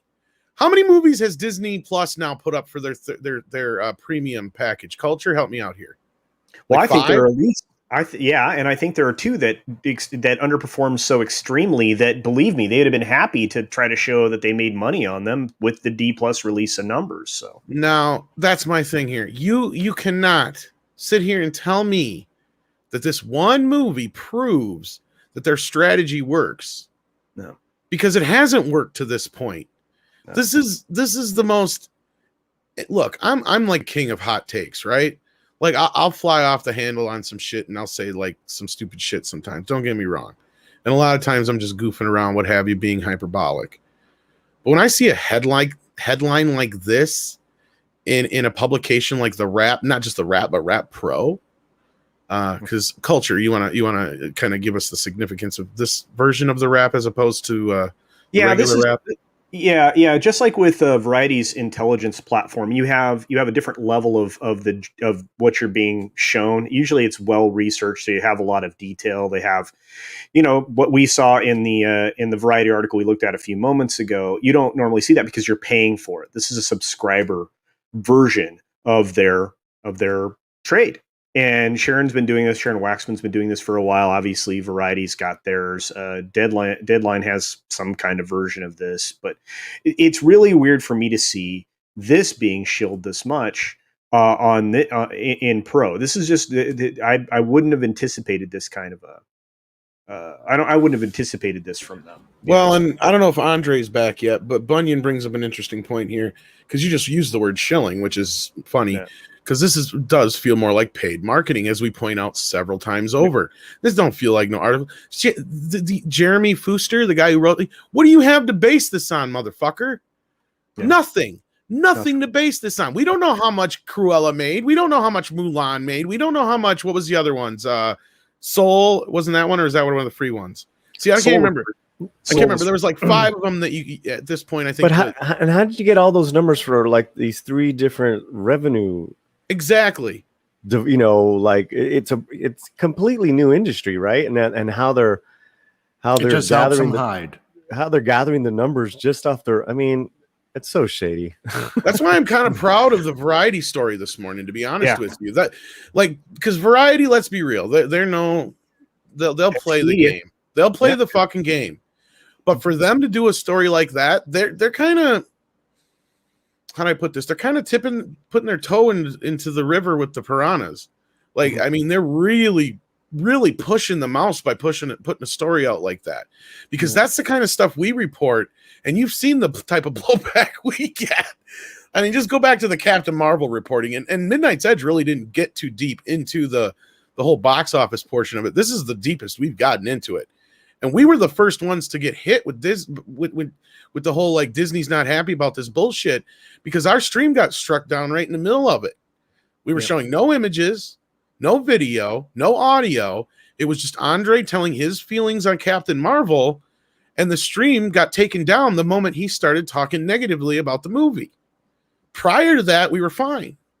Yeah. And then after the fact, oh, just a misunderstanding, things were whatever, blah, blah, blah. I'm not going to get too deep into it right now. But just shows her paying attention. Something's not right. Something here doesn't smell right. Again, we're getting a similar thing. And the proof is in the pudding when it comes to the video sales afterwards as well, because people don't notice that, like, I pay attention to that shit, right? And the video sales for a movie like Captain Marvel, it was it was okay. It did 67 million on video sales. Not bad for a movie that made 1.1 billion dollars in the box office, right? I'm really surprised it was that high. Well, guess what? Spider-Man Homecoming, which only made like 800 and some million dollars at the box office, didn't even reach that billion. That sold more videos. Mm-hmm. And see, I'm more, and that's another thing. Spider-Man is fucking huge. I don't think Sony's lying about the box office for Spider-Man, but I'm starting to wonder about all the Disney movies that aren't Avenger level. DVD sales for and Blu-ray sales or whatever. Let's say it's a month before Christmas and Grandma's walking through the Walmart, right? She's more likely to grab a Spider-Man movie for the kid than some Captain Marvel. Who is this? That's all it boils down to, I think. Spider-Man, man. You're not. New characters suck. Nobody wants to hear it. Well, it's like going to a concert and listen to all the new songs off the new CD. Well, what I'm getting at is when Spider-Man's. Sorry, go ahead, Paulie. I'm trying to ask the same question here. Who's releasing West Side Story? I'm just curious. Is that? I think that's. I can look it up, but Universal. I think I can't remember. Oh, okay. I think MGM did the original one, but I think since it's through Spielberg, it's probably Universal. I'd imagine. So all this, and someone said in there, paid. It's not paid advertising; it's paid messaging, which I love. I thought that's a great post. But look at how much they're paying for this movie to succeed, right? I mean, besides it, what you think of the film, just like, I mean, everyone is. They got every major publication, blah, blah, blah, blah, blah. You see how you take a film, how much you can, how much hype you can really give it. And then we've seen how much you can really hurt a film with your marketing. And now I'm seeing that marketing of In the Heights was more purposeful now more than ever. I'm seeing that.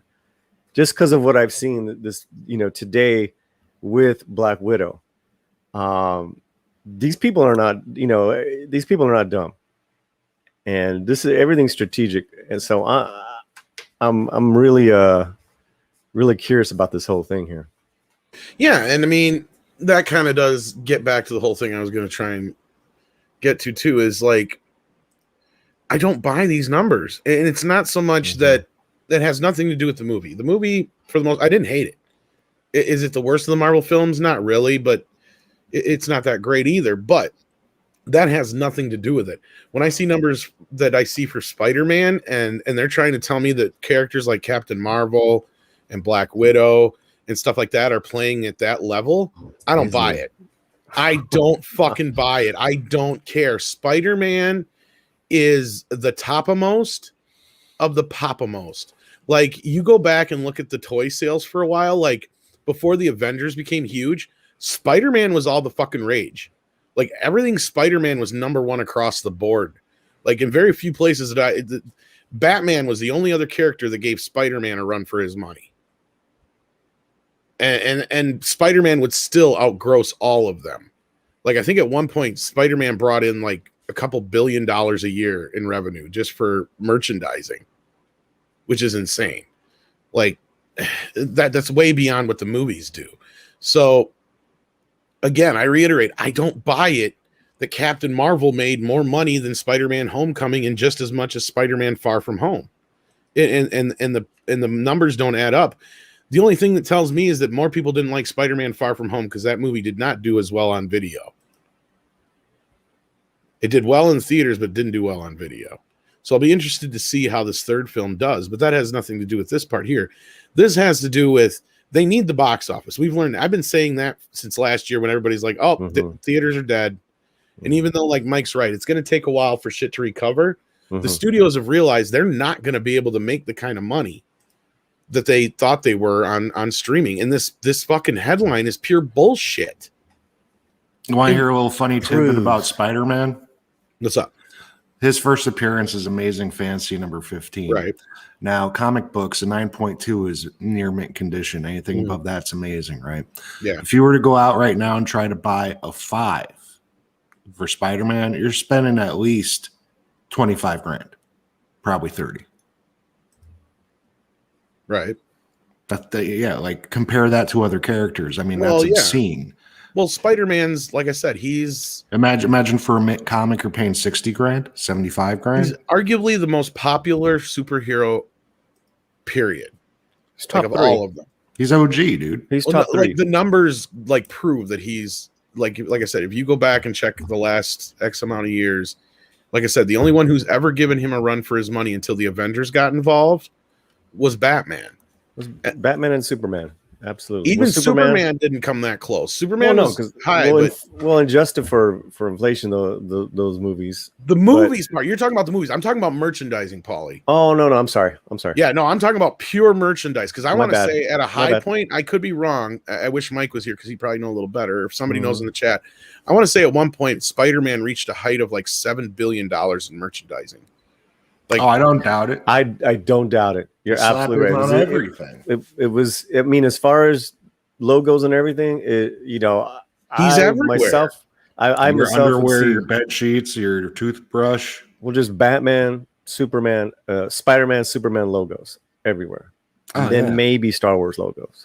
And then Avengers overtook the top spot. I think it was 2016, 17, somewhere in there. Yeah, it would have been sometime after the second Avengers movie. But anyway. No, I thought you meant just film. Sorry. No. Yeah, the film-wise, it's tough because you have such a varied amount of films per character. But even film-wise, Spider-Man. But even then, high. Spidey's like 2 or 3, maybe 1. You could say he might even be pretty close to 1. But just because he doesn't, I don't know how many he has compared to some other ones.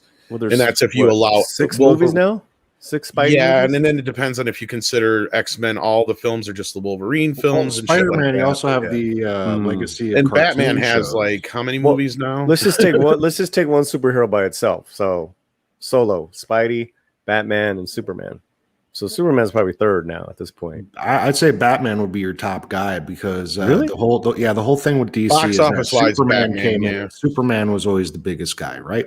But the thing is, they kept adding powers onto Superman, and eventually it became extremely boring because there was no stakes. So by the 1960s, they were about to go out of business if it wasn't for the success of their newer version of Batman. And then from there on, Batman has always kept the lights on at DC, and he always will.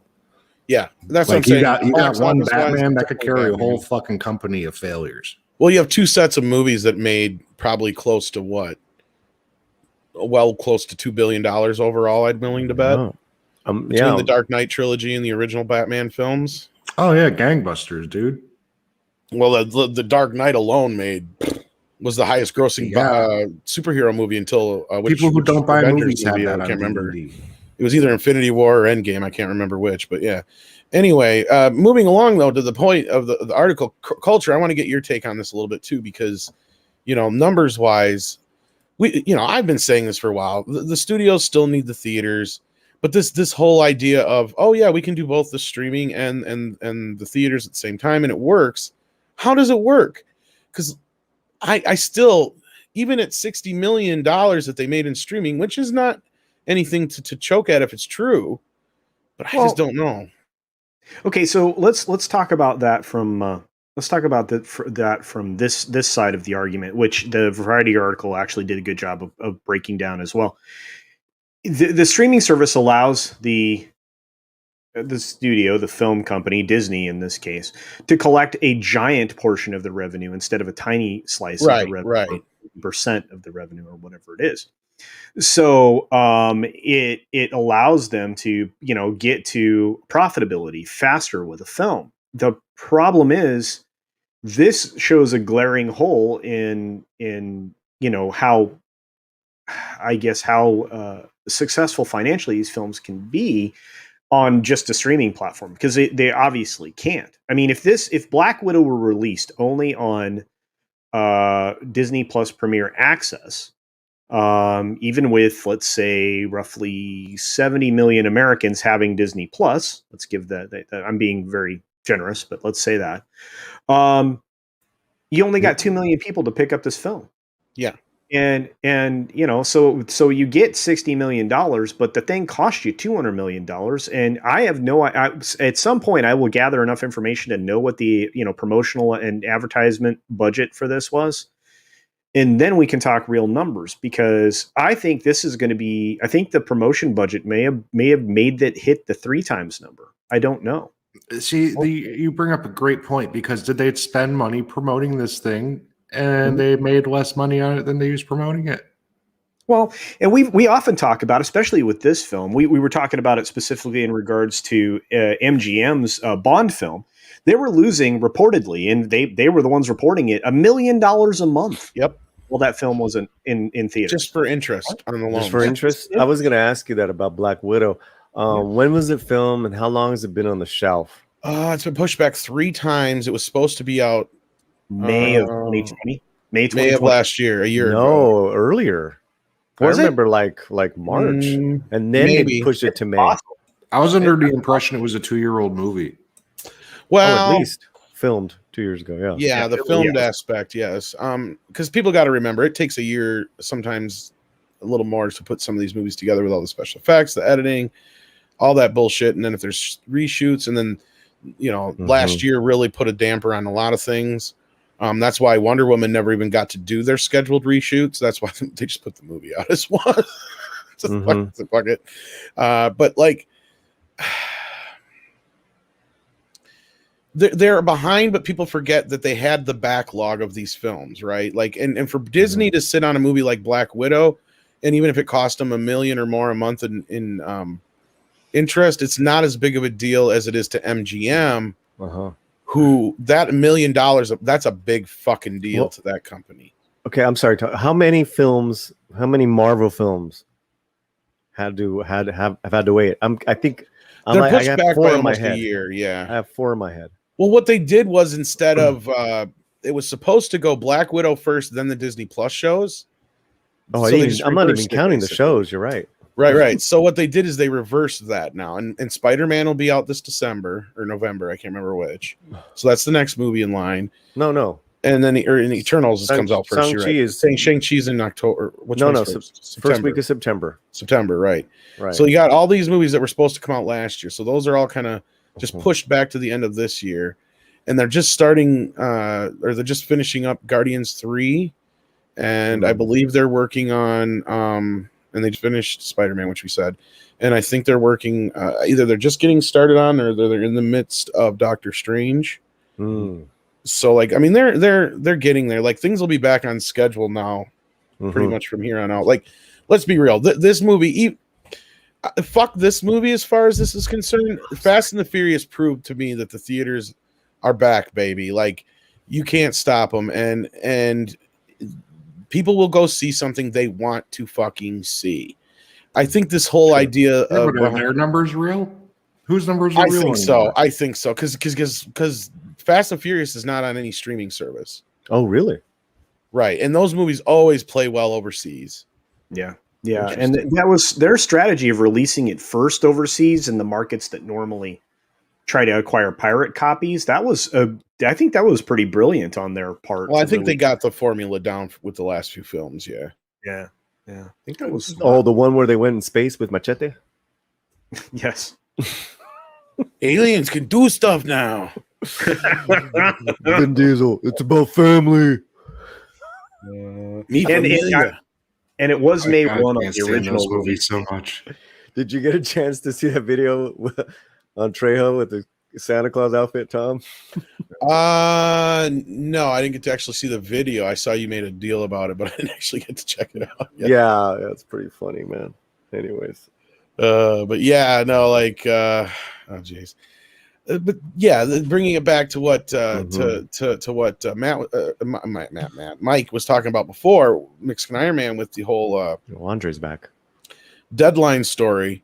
Mm-hmm. I think that that's probably accurate to a point, but I think the last few weeks and months have proved to this to at least a degree that I was right, that the theaters are not dead. They're not going anywhere. And if anything, the studios just fucked up by showing their hand, and now they put themselves in a weak position where they had all the power before. And it clearly, the road ahead is that this day and date streaming shit is not going to fucking work. This headline is pure fucking bullshit. I don't see it working for big movies anyway. Maybe for smaller films, but I just don't. They cannibalize themselves because going back to video, of all those people who just bought it on Disney Plus, who's going to now go out and buy the video? You don't want to. Well, here's watching it on Disney Plus. You own it for as long as you have your Disney Plus account, and then exactly you my point. Own it anymore? Yeah. So Andre, welcome back, sir. Yeah, well, thank you. Thanks for covering for me. Yeah, I did a horrible job. You did a great job, and to that end, Black Widow was originally supposed to release May 1 of 2020. Yes, that's the point that I've been making. Like that is that's actually something that was made before these Disney Plus series. We were supposed to get Black Widow before any of the Disney Plus things. So the Disney Plus things are actually the more recent ones, and therefore more indicative of what the future might hold. It's funny we're talking about Fast and Furious because this is like the Fast and the Furious of Marvel movies. It felt like with all the family stuff, and I've never even seen a Fast and Furious movie. I've just neither have I. Only the Norwegian. Oh, you never seen it? They're not good. It's all about family. That's about family. I kind of figured that out. Yeah, none of them are related, but it's all about family. Have you seen the Vin Diesel memes? Are hilarious. Oh, they're great. It's like if I hear that fucking song one more time, I'm gonna. Oh, anyway. But so Fast and Furious is the biggest movie of the year so far. I think, yeah. Right. So I don't know where the hell Disney is getting this whole number one movie of the year. No. That is a pure and utter bullshit garbage. I don't know what the fuck they're talking about there. Yeah, it's very strange. Then Rolling Stone came out with it's like an ad article right now. I just saw. Really? Yeah. Sorry, go ahead. But don't you think, Paulie, don't you think that feeds into this idea that these ads or these articles we're seeing are promotion? They're bought and paid for promotion, right? Well, okay. So if that's the case, right? Then again, because I was just talking to Bud Boy Matt, who helps me produce the show, he was like throwing stuff at me as far as that he really believes that there's a conspiracy there that that Disney West Side Story was doing those things as far as those articles against In the Heights. I totally believe it now. It makes a lot of sense, doesn't it? It makes a lot of sense because all those articles, everything was just so freaking weird. They're orchestrated, and you know that those kind of articles, they can be bought. Sometimes articles are bought to promote a movie. That's often the case, but sometimes it's like black marketing, where you promote your own movie by trashing the competition. And who is going to do that kind of thing? Oh, it's going to be the big ones, the ones who can pay more than the rival studios. So it's typically going to be your Disney and your Universals that are going to be the ones to kind of like orchestrate something to end a competing movie. Or Spielberg, or like basically the big and the powerful. Nothing changes. They did the same thing to Nathan's hot dogs back in the day. They were too popular, so they were like, "Oh, they're using rat." God knows what else. Yeah. There's nothing new under. De Niro, Jesse. He hates rats. I like Demolition Man. He's like, you see a cow around here? Oh shit! Such an Let's get, underrated movie. but no, like again, going back to the initial point, I don't just be careful what you guys take as far as gospel from some of these things, and it'll be interesting to see how the box office plays out on Black Widow. And the worst part of this is, and I think this almost is kind of a tease for the video you have coming up with Cameron, Andre, is that Yes, they really fucked themselves, because this movie isn't as bad as all that, and there's a lot of people who are just fuck this movie because of the way that it's being promoted, it's being touted, it's being treated by the masses in the media industry. It's like, it's not as woke as they're saying it is, but at the same time, it probably would have done much better, and you wouldn't have had to fake all this bullshit had you just let the movie be the movie. I think I don't know if I'm explaining that well, Andre, but yeah. Yeah, no, you're completely right. Because here's like the thing: it's their marketing. It's Disney's and Marvel's own fault because of the marketing that they put out there. They were the one that sold the movie as being woker than woke, no doubt, to appeal to the Twitterati and everything. And the next thing they put out, like, it's all going to be like that. But Black Widow, not so much.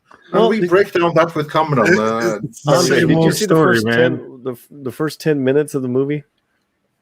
Well, anyways, the film, you know, it shows Scarlett Johansson's assets really quickly. I mean, you know, she's such a beautiful woman, and they weren't afraid to show her. And it was just very like. Not only that, this is something that we spoke about. It showed it from certain angles with flaws and all that. Oh yeah, no man would have shown that. Quite like I mean, it surprised me so much because of those angles. I was not expecting that, because I was like, you know, and I haven't finished the film, but I'm like, oh man, you know, they're just it's just so strange. It's like they got them, they know what movie they got, but we're gonna promote it. We're gonna what is it, agenda promoting, or whatever it's called. Well, you know what, Twitter bots don't buy tickets. Everybody wanted a movie about something completely different. So what do? They use an element in this movie where it came from that story, but they're not going to tell you anything about that story. But the thing that they found in that story magically cures the brainwashing, and you know, whatever, just whatever. No spoilers, Jesse. Yeah. Try not to go too spoilerific. I haven't even seen the movie. No, that's true. A lot of people haven't, and there really isn't much to spoil in this movie. As far as Marvel movies go, I said it before, this feels the least Marvel-y, and that's one thing about it, to where there's nothing to really spoil. It's for the most part, such a straightforward kind of like generic Bourne / Mission Impossible type movie that it's like, just an odd story. It seems like they're doing a prequel so that they could do a prequel to the prequel later to tell you the actual story that they should have told you now. But if they did that first, then they told you this story, they won't be able to do this story because it's not good enough for its own movie now. This clearly should have been in Captain Marvel's place. And that's another thing that bothers me. In what world do we live in where this actually made less money than Captain Marvel? I understand we're in a post-pandemic world, whatever you want to call it.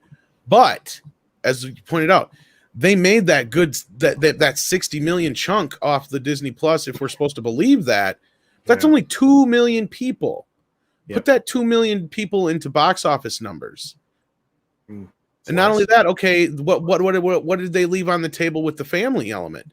Because sure, it's $30 for one person, that's not real economical. But if you're taking a family of 4, that's a lot less money, even though that's going directly into Disney's pocket. That's money that's not spent later on the video and other things I pointed out as well. So this goes back to my initial point way back when people are like, oh, theaters are dead. And I said, no, because they're going to sooner or later realize they've shot themselves in the foot in that secondary market.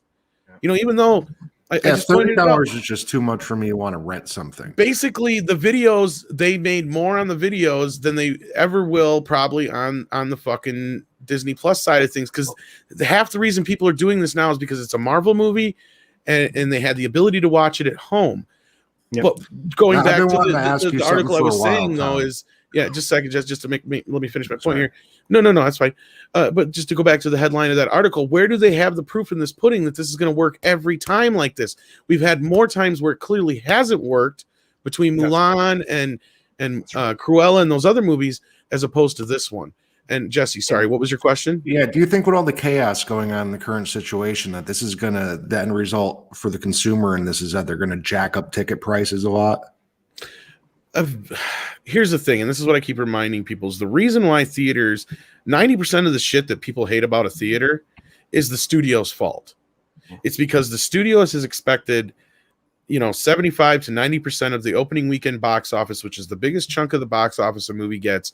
And when you're taking that much money out of basically the hands of the people who are exhibiting the film and doing all that kind of stuff, that causes them to raise ticket prices, raise the concession prices, and not have enough money to hire enough people to make sure that, noisy teenagers are staying off their phone, or that the floors aren't fucking sticky, and all the other things that people complain about a theater, right? Yeah. So if it wasn't for the fact that the theaters are like, no, we deserve at least, a 60-40 split or a 50-50 split on that, across the board, until they get to that point, those things aren't going to change. Because it used to be a great experience to go to the theaters.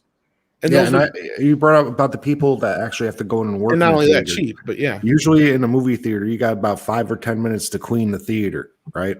So they're not very clean under the best of circumstances. So now what? Now they're going to be gross. Well, yeah, you've accelerated all the problems, yeah. But they're doing a pretty good job in between showings right now because of the global crisis thing. They wanted to advertise just how clean the theaters were being kept. Plus there's only like 3 people in every showing. Yeah, I just saw that. Going full communism when if the studios don't have a place to put these things other than their streaming services. They only made $60 million off the movie. Let's take off what the box office made. They made $60 million on this movie. Is anybody else going to buy this fucking movie from here on out? No. That's all. You're not. I guarantee you the numbers for Disney Plus are going to fall off like a fucking like right off the cliff. Nobody else is going to buy the movie. If they're going to buy it, they bought it this weekend. That's it. No, they're gonna fall like Black Widow did in Endgame. Exactly. Tom, you goddamn hippie. Hippie. They're not people. They're hippies. Don't worry. If Tom was people, they're hippies. Sorry, Jesse, you were saying. I said, don't worry. If Tom was a communist, I'd get him. Yeah. Jesse wouldn't put up with that shit. Nah. No way. But no, like that's what I'm saying. They're shooting themselves in their foot in the secondary market, and there's no way they can sustain themselves this way. Even if they're getting that full $60 million in their pocket, that's it. That's what this movie was going to make. Then there's people like me, Tom, who are like, so what if you say I bought it digitally? I don't buy things digitally because I've got screwed on that before when my account changed, and then now I don't have anything I purchased. Unless it's in my hot little hand, I ain't giving you money for it. So that's taking a whole chunk of the population that could purchase something out of it. None of this makes sense. Yeah, well, and studios will wise up when it comes to physical media too. I think they're going to realize that their secondary market that Tom and I are always talking about is a key element in profitability for a lot of this stuff.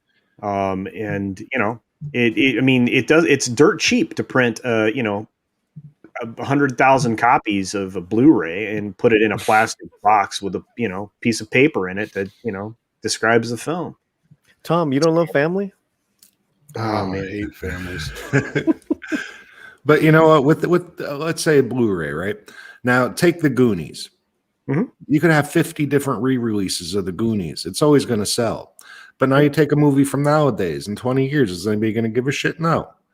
Well, they're not going to be able to put a fancier, prettier cover on it that's a little more nostalgic and just sell this movie on that. It's just not going to happen. Oh, they're still going to be selling Goonies, though. There's never going to be a boom again like there was with the DVD boom. And Andre knows what I'm talking about because we talked a lot about this with Bill Hunt back in the day and stuff like that, to where even streaming is never going to reach those levels. It was a perfect storm, and if it was going to happen, it was going to happen during this whole thing, and it didn't. Mm-hmm. People didn't turn to streaming any more than they really did before. In fact, cable went up, and so did physical media. So it just goes to show a lot of people are just not ready to go over to streaming only yet. It is a big business, and it will be big someday, but I'm still looking at 5-10 year window at least. I don't know what you think, Andre, on that, but no, absolutely. I think that there's something else going on. It's not a matter of what do the consumers want, because in terms of what consumers want and are willing to pay for, they would have been better with sticking with the physical media. And I think the studios are very well aware of this. So it's another game. Yeah, fine. So they earn less, but they gain more control, because now with streaming, that, at least on paper, enables them to have full control over what movies of which movies you get to see, and where and when you get to see them. Since you're basically renting, and they can take it away at any point in time, putting all the power back into hands of the studio, which is the way that they want it. But in terms of like sheer profitability, they would have been far better off sticking with physical media. And yeah, it was like one moment in time where everything really worked out together that gave us the DVD boom, which we also saw the remnants of in the early days of Blu-ray, but not so much anymore. No, 4K is about it. That's probably the end of the line, folks, on that. Yeah, another thing back then was what was that? Ultraviolet. I mean, that was a whole. If we're really culture, if we're really talking about like, you know, paying for these articles, you know, like to promote an agenda, right? Mm-hmm. I think we need to really make Tom come clean, because I know he's got deep pockets from those 4K motherfuckers. 4K every day. 4K every day. Come on, Tom. What about my deep pockets that are empty? I was trying to work now? up a joke. I was trying to work it up. Yeah, all right. I'm rusty. Well, I'll buy them. That's why I'm broke. No, I was just saying. That's all you like, do, Tom. All you do, Tom, is talk 4K. I get to look at them. I don't get to watch them. I know, Holmes, but hey, you man, know what 4K I got the other day? That's pretty funny though, that I've never seen life before, and there's going to be a discovering. I'm sure now that Andre's going to hear when I say this, because I don't think he's ever been aware of this. I've never seen The Mask of Zorro with Antonio Banderas, and I just got it in 4K. Oh no! So worth it. So good. So it's so delightful. I also got favorite 7 line in that Samuel. movie is, yes, pointy end goes in the other man. And that movie is so man. well made that it looks like it should have been filmed yesterday. The only way you can tell that it wasn't is that it's too good, and it has risque jokes that would have gotten the entire production crew canceled if they had tried them today. Well, I will try to watch it as soon as I can. I'm on to something here. So is the chat. Yeah. You've gotten a lot of people in the chat to buy 4K. Who you work for, Tom? That's true. Honestly, what's funny is I was like pissy about 4K when it first came out, and I actually got a few arguments with Bill Hunt about it. Speaking of, oh, don't worry, I'm gonna be asking you 500 questions when I well, buy the short version was for the basement. I was like, what is the point of me upgrading to 4K? Because I got into this is my basis for all this is I had invested in 3D, so I was pissy. Like I just spent all this money on 3D shit, and they're already stopped making a lot of 3D movies and stuff. And I'm like, well, fuck this noise. And then I'm like, knowing that all these movies are rendered at 2K, I'm like, what is the benefit? Tom, you could always watch Jaws and Friday 13th Part 3D. Well, I do have them in 720p, because that's the offset in price to pay for. In some cases, yes, I do have a plasma. I think that is 1080p in both eyes because it is active, but. I'm trying to resist, man. But my point is it wasn't until I saw it in actual, action, or however you want to put it, that even the 2K mastered films, which are mostly newer films, let's be real, within the last 10, 15 years, a lot of those still even look better with the high dynamic range upgrade. That does help with the color and all that kind of stuff. But the true benefit comes from movies that are mastered on film and film first and only film. And I've seen films now that I've seen my whole entire life, and I've seen them look better than I've ever seen them. And just, it almost brings a tear to your eye how beautiful they look and how glorious they look and how clean and pristine they look. It's It's out of this world. Out of this world. Howard the Duck. You can see the feathers. No. Howard the Duck is a great film, Paulie. I don't know about Classic. that. No, but Jaws is amazing. Lawrence of Arabia, for instance, is amazing in 4K. This is not the forum. 2001. Yeah. You really are working for 4K Industries. I don't know how I could be. I'm not making any You money. know, I think would really benefit from all the 4K and all that is old horror movies, because it'll just put you more like you feel like you're in it.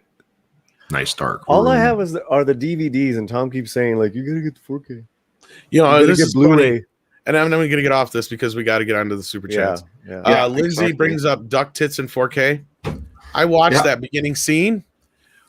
Fucking George Lucas must have been using some kind of video effects something method in the mid 80s there, because there's shots from Howard the Duck go from the original negative where it looks just fucking amazing to some of the special effects shots that look like they were rendered in fucking video in the 4K man. So that means whatever he did, he could not get whatever those shots were in better quality than that. So he must have done some early fucking test footage in either some CGI business or using computers in some way that rendered it out in like video quality, because you jump from really good quality shit to some of the worst quality shit in that Blu-ray. That is one of the most wonky 4K Blu-rays I've ever seen to date. It's Howard the Duck. Yeah, it almost looks like video toaster shit. Yes. You would think they would have just went back in and the duck tit scene is one of them for some reason. Don't ask me why. I'll get to the bottom of it someday. But off that diatribe, Andre, get us back to the super chat. Yes, let us get back to the super chat. First, we have to welcome Mr. 19 as a new member. Welcome. All right. And with that, let's see if there's any super chats we can bring up on screen first, because then we'll do that for a change. Brett Cohen says for $5 Australian, maybe I missed it earlier regarding Mulan's fiasco of pay, but it's free later. How's this come into the equation, as don't know anyone paying $35 just in case?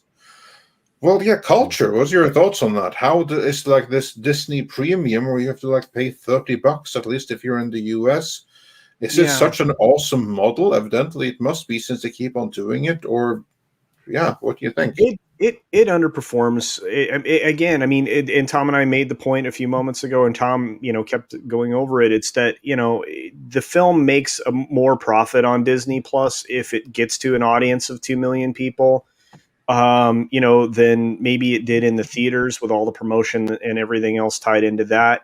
For the theaters, I mean, revenue, I'm not even talking about profit, but it actually makes profit that way. But at the same time, Brett's not wrong. They are releasing it 3 or 4 months after the film has run in theaters for free then on Disney Plus. So why didn't you just wait, the 3 months to 4 months? I mean, the spoilers were already out there. If you paid attention, you already knew the film beginning to end, and I mean, you would have heard them regardless either way if somebody saw it and blew it up for you.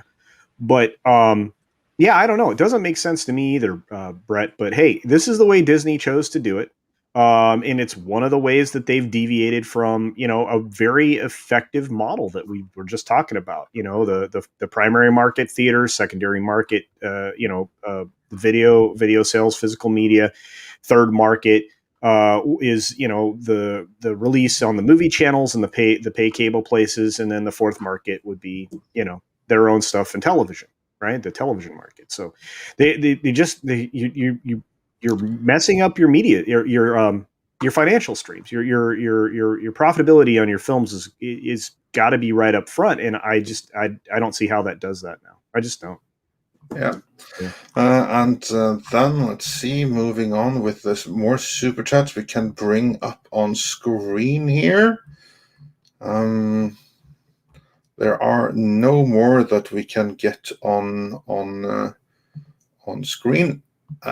People loving the 4K in the chat, so yeah, Tom definitely should getting paid, since I can certify that he isn't. But you need to change that. And with that, let's see where we were behind. And so it begins. Here we go. This was just sent to me by Paulie. Okay. Yeah. More of the propaganda bullshit.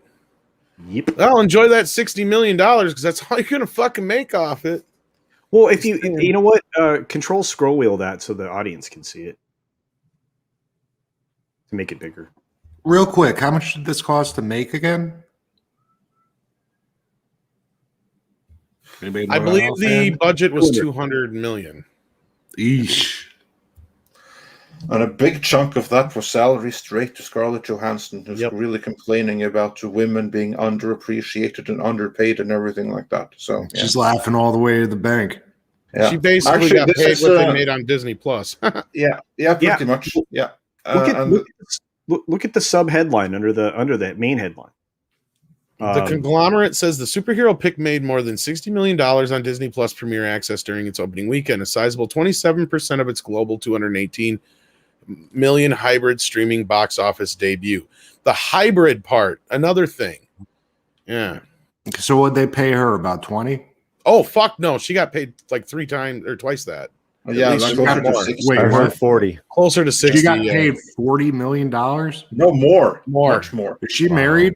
Because I'm single. She's married I got a shot, but whatever. Hey, man. She's married to a Russian oligarch. So between them, they have like half the money in the world. So, yeah. Yeah, so she's complaining about oppressing women, and she's married to a Russian oligarch. Yeah, so that's basically like bringing home money from a fucking weekend job. Yeah, exactly. In a normal marriage. It's like she's working down at the grocery, down at the Kroger's. Yeah, literally. The 60 million she got, that's like that to her. It's like it's like someone sending like a 99-cent super chat. That's kind of like what that for Marvel is to her. So, I always like the analogy when Eddie Murphy talked about how, like, you got $70 million. What are you doing? You fuck your husband. That's your job. You ain't got a job on the weekends. You'd be like, here, honey, here's $10. I made that this weekend. You add that. Now we have $7 million and 10.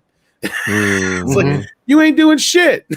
That's basically what that 60 million is. Yeah, they could spend that. They could spend that whole thing on something completely superfluous and just burn it in a day. So are we gonna get a rude, or is Disney and them gonna get a rude awakening culture next week? I don't know if it's rude. I think they expect it. I mean, look, I think so too. If they're looking at the same data we are, Paulie, and the trending data and the history, they're looking at the same numbers, which is one of the reasons they're shooting for as much hypnosis as they can get with this film. They're trying to make it seem like they're trying to create FOMO, right? Fear of missing out. And that's a lot of what this marketing strategy was. It's why the only person doing the Wakoso stuff was ScarJo herself with her, female, I'm female, I'm oppressed, I don't earn any money, I've been sexualized garbage that she was doing. And everything else about this film was, more action oriented, and people trying to tell you, oh, this is a Jason Bourne film that morphs into a Bond film that's, more spy action, and that kind of stuff. Yeah. All I know is that this chick ain't got superpowers, and in the trailer, she's sliding down a spaceship in the middle of the sky, and it's just like, oh yeah, that's plausible. She wouldn't go flipping off of that at 500 miles an hour. Nah. So they're expecting it to. They know it. They know it. They have a turd. Actually, Culture sent us a breakdown of what her actual salary is for this film. She got $25 million up front, and she looks at a $6 million bonus if it makes $900 million worldwide. And they're going to make sure she gets this because it has to outperform Wonder Woman. I guarantee it, and that's what it's basically based around. It sounds like here. So yeah, thank you for this, Culture. I knew because she got, how much was it she got for the last Avengers movie? Because besides 15, she was the second highest paid actor in there, wasn't she? Yeah, like 15 or 16. I think. So impressed. She earns more than most of her male MCU co-stars. I think it was even more than that. I think really, I could be wrong, but I thought it was a little because didn't RDJ get like 20 up front, and then he had some Bafo deal with the back end, and they said he made. God, I can't remember how much it was off at all. Look, all I know is that if she's oppressed and sexualized, can somebody start oppressing and sexualizing me? Please. Yeah, to the tune of $20 million. No shit. 25. Well, she may be an 25 plus a exception, deal though. on the back end. You'll do it for But 5. gentlemen, we have a few more super chats to run Yes, through, yes. so I'm going to Please do do. that. Yeah, Kit Kat pays 10 pounds to advertise that tonight there will be an Exozone with Gary and Doomcock on Overlord DVD at about 7 p.m. Central. This was originally scheduled for last Thursday, but had to be cancelled. Well, it's on now, so yeah, do check that out and tell them Midnight's Edge sent you. Or rather, tell them Kit Kat sent you. Kit Kat and Midnight's Edge. Kit Kat first. We have to make sure that credit is given where credit is due. And then it's back to the... actually, also on that note, we also have our own member stream tomorrow, July 9th, 13th of July at 9 p.m. She even did that in your time. wonky fucking way, and you still read it wrong. That's not my wonky. My way is 2,100 hours. That's my way. No. But every other place but the U.S. always does like the date ahead of the month. Yeah, I know. That's a normal thing. That's Tom, why I just. That's not normal. Tom, your normal first everywhere language else. is English. You still Sounds like get you're those wrong. narrating when you say the 13th of July. Give I'm Andre a break. I'm an ignorant fool. Just let me have fun. Okay, all right. Ignorance is bliss with me. All right. Moving on. Unless I have to moving on, or rather, moving back to the classic super chats. Kit Kat also sent us a Rose super sticker, so Nice. thank you so much for that. And this says for $5. Will Disney kill Marvel Studios just like they did Hollywood Studios? Not for a long time yet. I mean, this is still their golden goose, which is something that Hollywood Studios never ever was. So yeah, but with some very strategic ideopolitical management, Marvel doesn't necessarily have to be the golden goose they once was. Trenchman says for $1.99. Well, at least Evangelion 4.0 comes out next month. So yeah, then I guess everyone has something to look forward to there. Those Yeah, I'm not into even an Evangelion. anime guy, and that looks interesting. Well, there you have it. And Ulrik Koll says for 20 Danish krona, Danish cinema not showing Black Widow due to it being on Disney+. Yeah, you have that with some local cinemas in Norway too, where they basically say, well, you know what, since this is optional to see at home, why should we waste any screens on this in the first place? So they're trying to like pressure Disney to like giving up this Disney Plus release strategy. So we'll see how that Which works. I'm actually surprised that the theaters haven't stuck to their guns on that one too. But I think Yeah. I think they're playing the long game here. I think they realize that. Well, they It's are hard to in stick to your Nordic. guns when your hands are tied behind your back. Some at least. But here's my problem with that, Tom, and I think that half the theater groups got together because they do have a representing body, right? Right. If they really wanted to, they could actually force the studios back into a more favorable release window. I know, and that's what I'm saying. I think they're just biding their time. Yeah. No, that the deal that AMC negotiated before people decided to try to put it back in retail investors' hands wasn't favorable. I'm not a fan of these short theatrical windows, and they aren't obviously serving the needs of these studios. So, I mean, I'm at a loss. Actually, I'm not, but I won't talk about it here as to why I think it's being done. And it's just it's infuriating to me that they are taking money off the table and they are not representing the interests of their shareholders, and that's just purely offensive to me. But it is what it is. Yeah. And then we have Brightest Day, who says for $1.99, Duck Fisney. So yeah, nice pun right there. Make a sentence. And House Atreides says for $5 Canadian, I've seen Black Widow twice now. First in the theater, 3/4 full, again on Disney Plus. Brothers Place, On Saturday, the theater parking lot was packed. So yeah, evidently some people are going to see it. And Drive-By Commenter says for $5, Spidey, Batman, Wolverine. These protagonists have wit-driven, grounded experiences. They're relatable because they're human and inventive, not celestial. Granwasu42 says for €5, we need Clownfish TV here. They know all about how Disney is manipulating the wanted narratives. And yeah, maybe we'll have them on one day. It's just a matter of making the scheduling work out, but hopefully one day. Darius Munchausen says actually he doesn't say anything. He sends a popcorn super sticker, so thanks for that. And let's see here if there's come anything more, or we are up to speed. We are not up to speed. We have also gotten STR Red Wolf, who says for $5, everyone is wrong. ISO format, 4-digit year, dash 2-digit month, dash 2-digit day. Sorts properly every time. It's standard. Use it. Yes, actually, that's how I sort my computer files.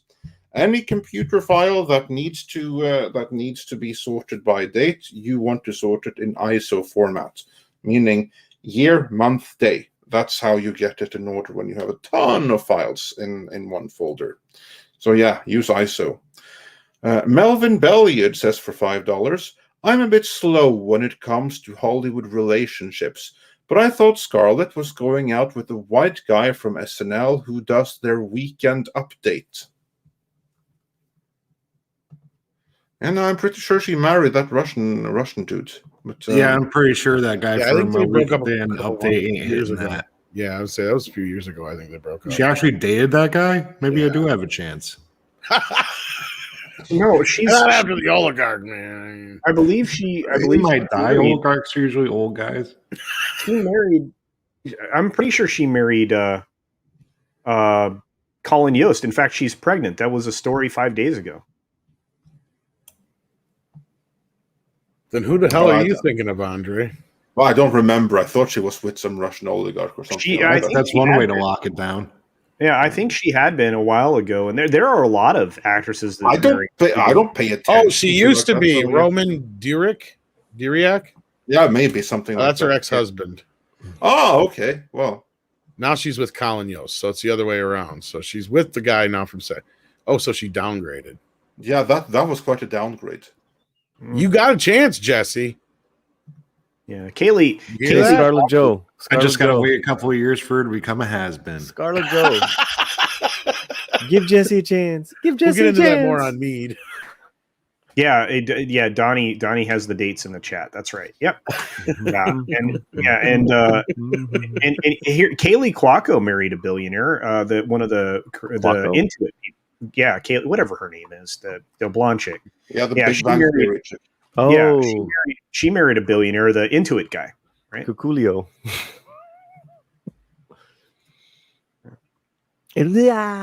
Nah, 32 flavors of Nick Weiser. Jesse won't wait for the divorce. He'll just wait for, like you said, 32 flavors. For to be pissed. Get in the chopper. Just gotta be pissed once. Tune into Mead for more on this. Yes, you guys are giving instructions. You guys are off the chain on Mead. Oh, he started a trend on. I'm not even going to get into it. Andre, I think we had a couple more super chats like this one from Kit Kat. Yes, said major shareholders involved, such as pension plans, don't seem to care about their fiduciary duty to individual pensioner. I can't talk in this pensioners. Pensioners. That in either way seems quite accurate. Yeah. Yeah, and then we brought that up before, and that's why they don't really get so involved on the ground level shit. As far as like, why aren't people saying something? It's like they kind of trust these businesses to be able to kind of correct themselves if they do something wrong. But I don't know if that's the case with this current situation we're in. But anyhow, what did you send here in the private chat here, Culture, and then we're gonna round it out here. Which time? Which one? This last bit here about for marketing purposes, that whole deal. Oh, yeah. So from the article we were looking at just a few moments ago in regards to Black Widow, This is a quote from this article. It says, "For marketing purposes, it's great to show people the movie made over 200 million for the weekend. It's a psychological number," says Wall Street analyst Eric Handler of MKM Partners. There you go. So they're like I said, this film has to succeed, or at least appear to succeed. Exactly. So, yeah. It's all about appearances and maintaining the image upon which the entirety of the share value is based. Maybe they should have done the movie the fans wanted, then they would have made some money. Don't listen to the fans; they're only buying the stuff. I don't know. The movie The Fan? No. That's a whole nother ball of wax. De Niro? There's two of them. No. There's one with Dennis Christopher from like 1980. I prefer The Last Boy Scout. Last Boy. I like The Fan. I like the De Niro one. Yeah. Was I that never still really cared for that so much? De Niro and Snipes, right? Yeah, but I don't know. Anyway. Anyhow, I think we're caught up, right? Yes, I believe we are fully caught up. I'm going to do one more double check, but I think we are 100% caught up here. Yeah. So I'm glad 32 reminded me in the chat. Okay, so with this trend, right? How is Disney gonna buy a successful weekend for Shang-Chi and Eternals? How is that gonna happen? Is it gonna happen? That's the question. Depends on how much it's worth to them and what. Yeah, Shang-Chi seems like a better movie to me, though. It's like the Eternals looks like a stinker. But you again. I mean, in this, I'm going to keep going back to this until I see that it's cleared Chinese censorship, because that film was, created with that in mind. It was changed. It was changed with that in mind. Then it can't possibly hope to perform the way that they wanted. None of you don't think they'll go like hardcore Wokoso? I think culture's got a point. I think since they I think Shang-Chi, since it didn't pass and get into China like they're hoping, or at least it probably won't. I think at this point, I don't know if it's been a done deal yet, but I don't think they're going to worry about that one. I think that's going to be one of the lower grossing ones. Eternals, it all depends on what it's worth to them stateside to push A, the diversity card, B, the LGBTQ card, that kind of a thing. That film's not going to play well in many international markets. No. No amount of censorship. It's going to be a battle for the lowest high. I bet you. Okay, let's take out like the earlier Marvel movies out of the equation before they became a big thing. Let's say out of the Disney Marvel movies, who wants to bet that Eternals and Shang-Chi fight for the lowest grossing Marvel film in Disney history? Not in Disney history, but MCU. MCU, I will bet. Oh, I was going with Disney because because I'm thinking of films like because the original Incredible Hulk and stuff like that didn't do nearly as well as some of the latter ones. Punisher Warzone didn't do it's going to do more than that. Surely that did that's what I'm saying. You can't count that kind of shit. My question is, Punisher Warzone, I couldn't take that movie. I'm talking about just the Disney movies since they took over. So basically, from Avengers. I know, but my question before that, Tom, was what movie is the Marvel going to go all in on? Did you answer? Neither one of those two.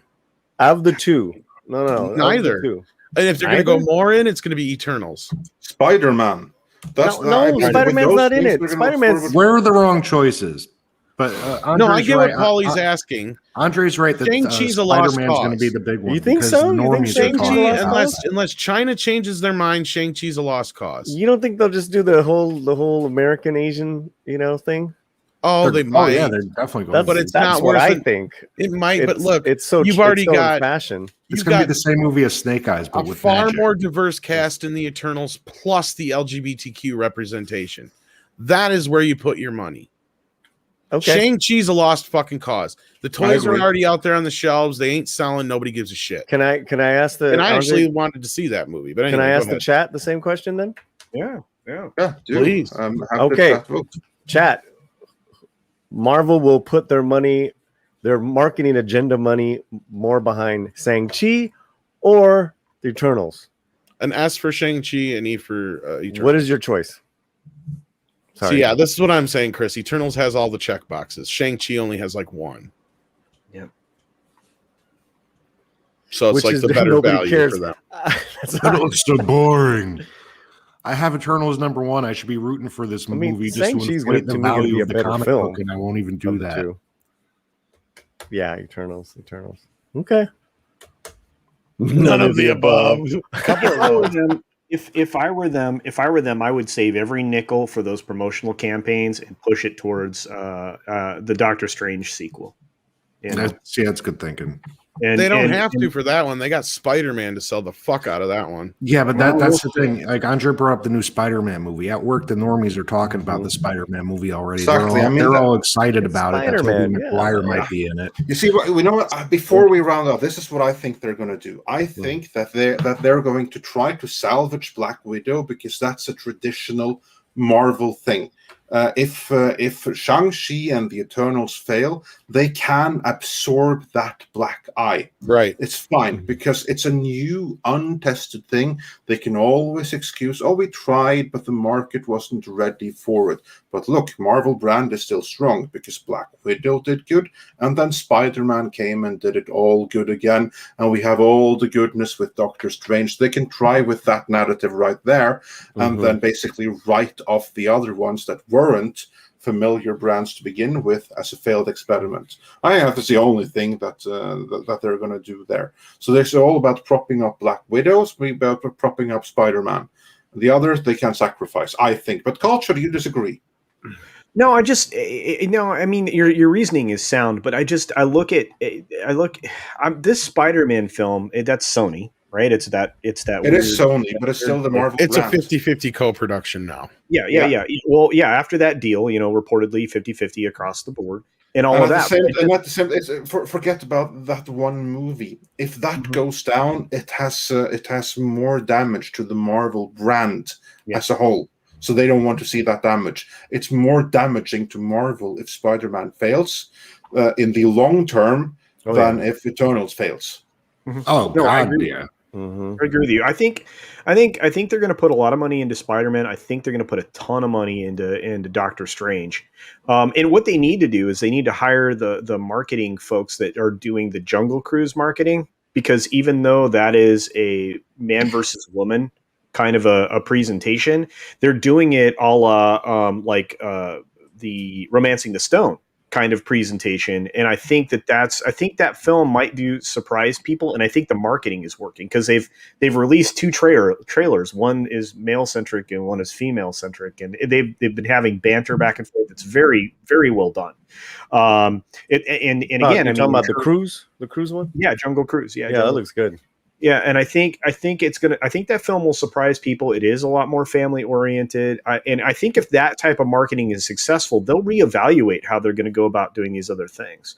Yeah, it's a much more old-fashioned movie. It definitely reminds me of Romancing the Stone, and to a very lesser degree of the indie films, of course. But it's an adventure movie, so you're going to have that little touch of romantic comedy in there to ease the tension, and it's probably an all right film. It's probably not going to break any new ground, but it's going to be entertaining for the family. It's a ride. It's going to be like Pirates of the Penzance and The Rock. I mean, that's huge. Yeah. The Rock was awesome. I don't care how silly it was. Well, he means The Rock, the actor, Dwayne Johnson. Oh, but yeah. No, I'm a Nicolas Cage fan. Well, and Tom is right though about Dwayne Johnson's participation. I think it's the two of them that'll make that film successful, because he is not. There is no evidence. I started to agree with Tom. This is rare. 100% agreeing with Tom that there's no evidence to say that he can carry a movie by himself. I mean, even the film that he showed a little bit of prowess in. And today, I guess he released. Did you guys see that? He released an image. Oh, I sent it over. Yeah, Paulie had it here in the chat. Here, I'll grab it. Yeah, Black Adam. I mean, that's not even a film. Yeah, his only solo film that I think is his highest grossing one was that Skyscraper one, if I'm not mistaken. Really? I think it's either that or San Andreas, one of the two. Oh, fuck no, that's way down the list. Really? Because I thought that one was better. Well, it may have been the better film. But as far as like box office wise, he what about that? have a lot of hits. What about that Calvin movie? About Rampage. Oh, look at that, man! Rampage did well. His films have grossed over 3.5 billion in North America. That's kind of misleading because he's all the films. I see what you're saying. Jumanji's Jumanji's huge. Ensemble cast, all the stuff that he usually gets added to. Yeah, he gets added to a bunch of ensemble cast shit like G.I. Joe, fucking Fast and Furious. But he's certainly still the male lead. Not all the time. No, but there's other stars. Yeah, I mean, his films do well. Even with DeVito in the movie and Danny Glover in the second Jumanji movie, he was definitely like for years his biggest guy. film was that one comedy movie. What was it? Not the Tooth Fairy one or whatever. What the fuck? Rundown. Yeah. Oh, the Rundown I forgot about when Ernie Reyes Jr. from the Ninja Turtles kicked the shit out of him. Tooth Fairy. Yeah. But you're not counting the Fast Five. Tooth Fairy. No, anything where he's not this basic star. Yeah. Yeah, Okay. yeah. And that's the thing. Anything that is his significant grossing films, the ones that gross the most, are ones that he's a part of an ensemble. Mm-hmm. It's not him. It kind of started with Be Cool, which is weird because that was not that successful of a film, but that was like one of his first big roles. I like in the movie. I like that. Yeah, that was like the tail end of the John Travolta era, you know, because he was like the real comeback kid back in the day. Then his star faded. Yeah, the second coming of Travolta. That's right, Jesse. Yeah, And no, I'm not like trying to pick on him or anything like that. No, he's a very successful actor. His movies make money. What about I'm not Hercules? saying that. Oh, I think Hercules was one of the least of his films, actually. I forgot about that movie, but I did see that. That's the thing is his solo kinda outings disjointed. where he is the main star and there's no either co-star or ensemble cast. Those are the films that don't gross as much. Now they do well enough. But this movie made no money. In fact, it looks like it was a loss. But my favorite rock film is called Faster. So I recommend Faster. Actually, that's a good point, Walter. The Mummy Returns is another perfect example of where a lot of that shit started. Yeah. But anyway, Andre, was there anything else you wanted to bring up or add or plug? Or I'm just gonna go and check that if there are any more super chats. Other than beyond that, I think we just have to plug that we have a membership stream tomorrow. So there is that, so everyone be sure to check that. And then we have, let's see, nope, we have no more super chats, so we are still caught up. So with that, I just want to say thank you for everyone that joined us today. So thank you, Culture, thank you, Paulie, thank you, Jesse, and also especially thank you to Mike, if you're still out there listening, for coming here and sharing your amazing story of the shady accounting practices that you will find in Hollywood. And glad that he's right now safe and sound, most particularly in South Carolina. So yeah, and witness relocation. Maybe no. Goofy's gonna come after him with a sniper rifle, right? Gosh, I'm gonna get this guy. Where's the safety on this? I can't find it. I can't find it. No.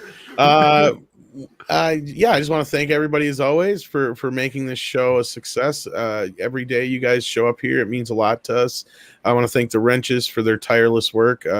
They never get enough thanks or recognition for it, so thank you so much. And with that, I think it's about time for Koalas in the Rain. Oh, Wednesday we're scheduled to have Quarter Black Garrett, so join us then on Midnight's Edge in the morning. And until then, don't forget Midnight's Edge Espanol and Mañana. Go ahead. Yep. And Midnight's Edge After Dark in the evening. So take care, everybody. And plus we have videos with Kamran Pasha. Yes, coming very soon. Hopefully. We spoke both the Black Widow movie and the future of Marvel with their new direction with him. So look forward to that. That should be coming now before long. All right. And with that, it's time. Toxic Femininity. Oh yeah, don't forget about Toxic Femme tonight, of course. Yes, and they'll definitely be talking some Black Widow business. Oh, definitely. Yes. CC.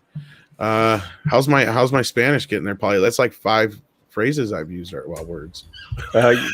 Perfecto. Muy bueno. You lie so perfecto. And with that, koalas in the rain. Koalas in the rain. Koalas in the rain. No fucks given. Koalas. in the rain.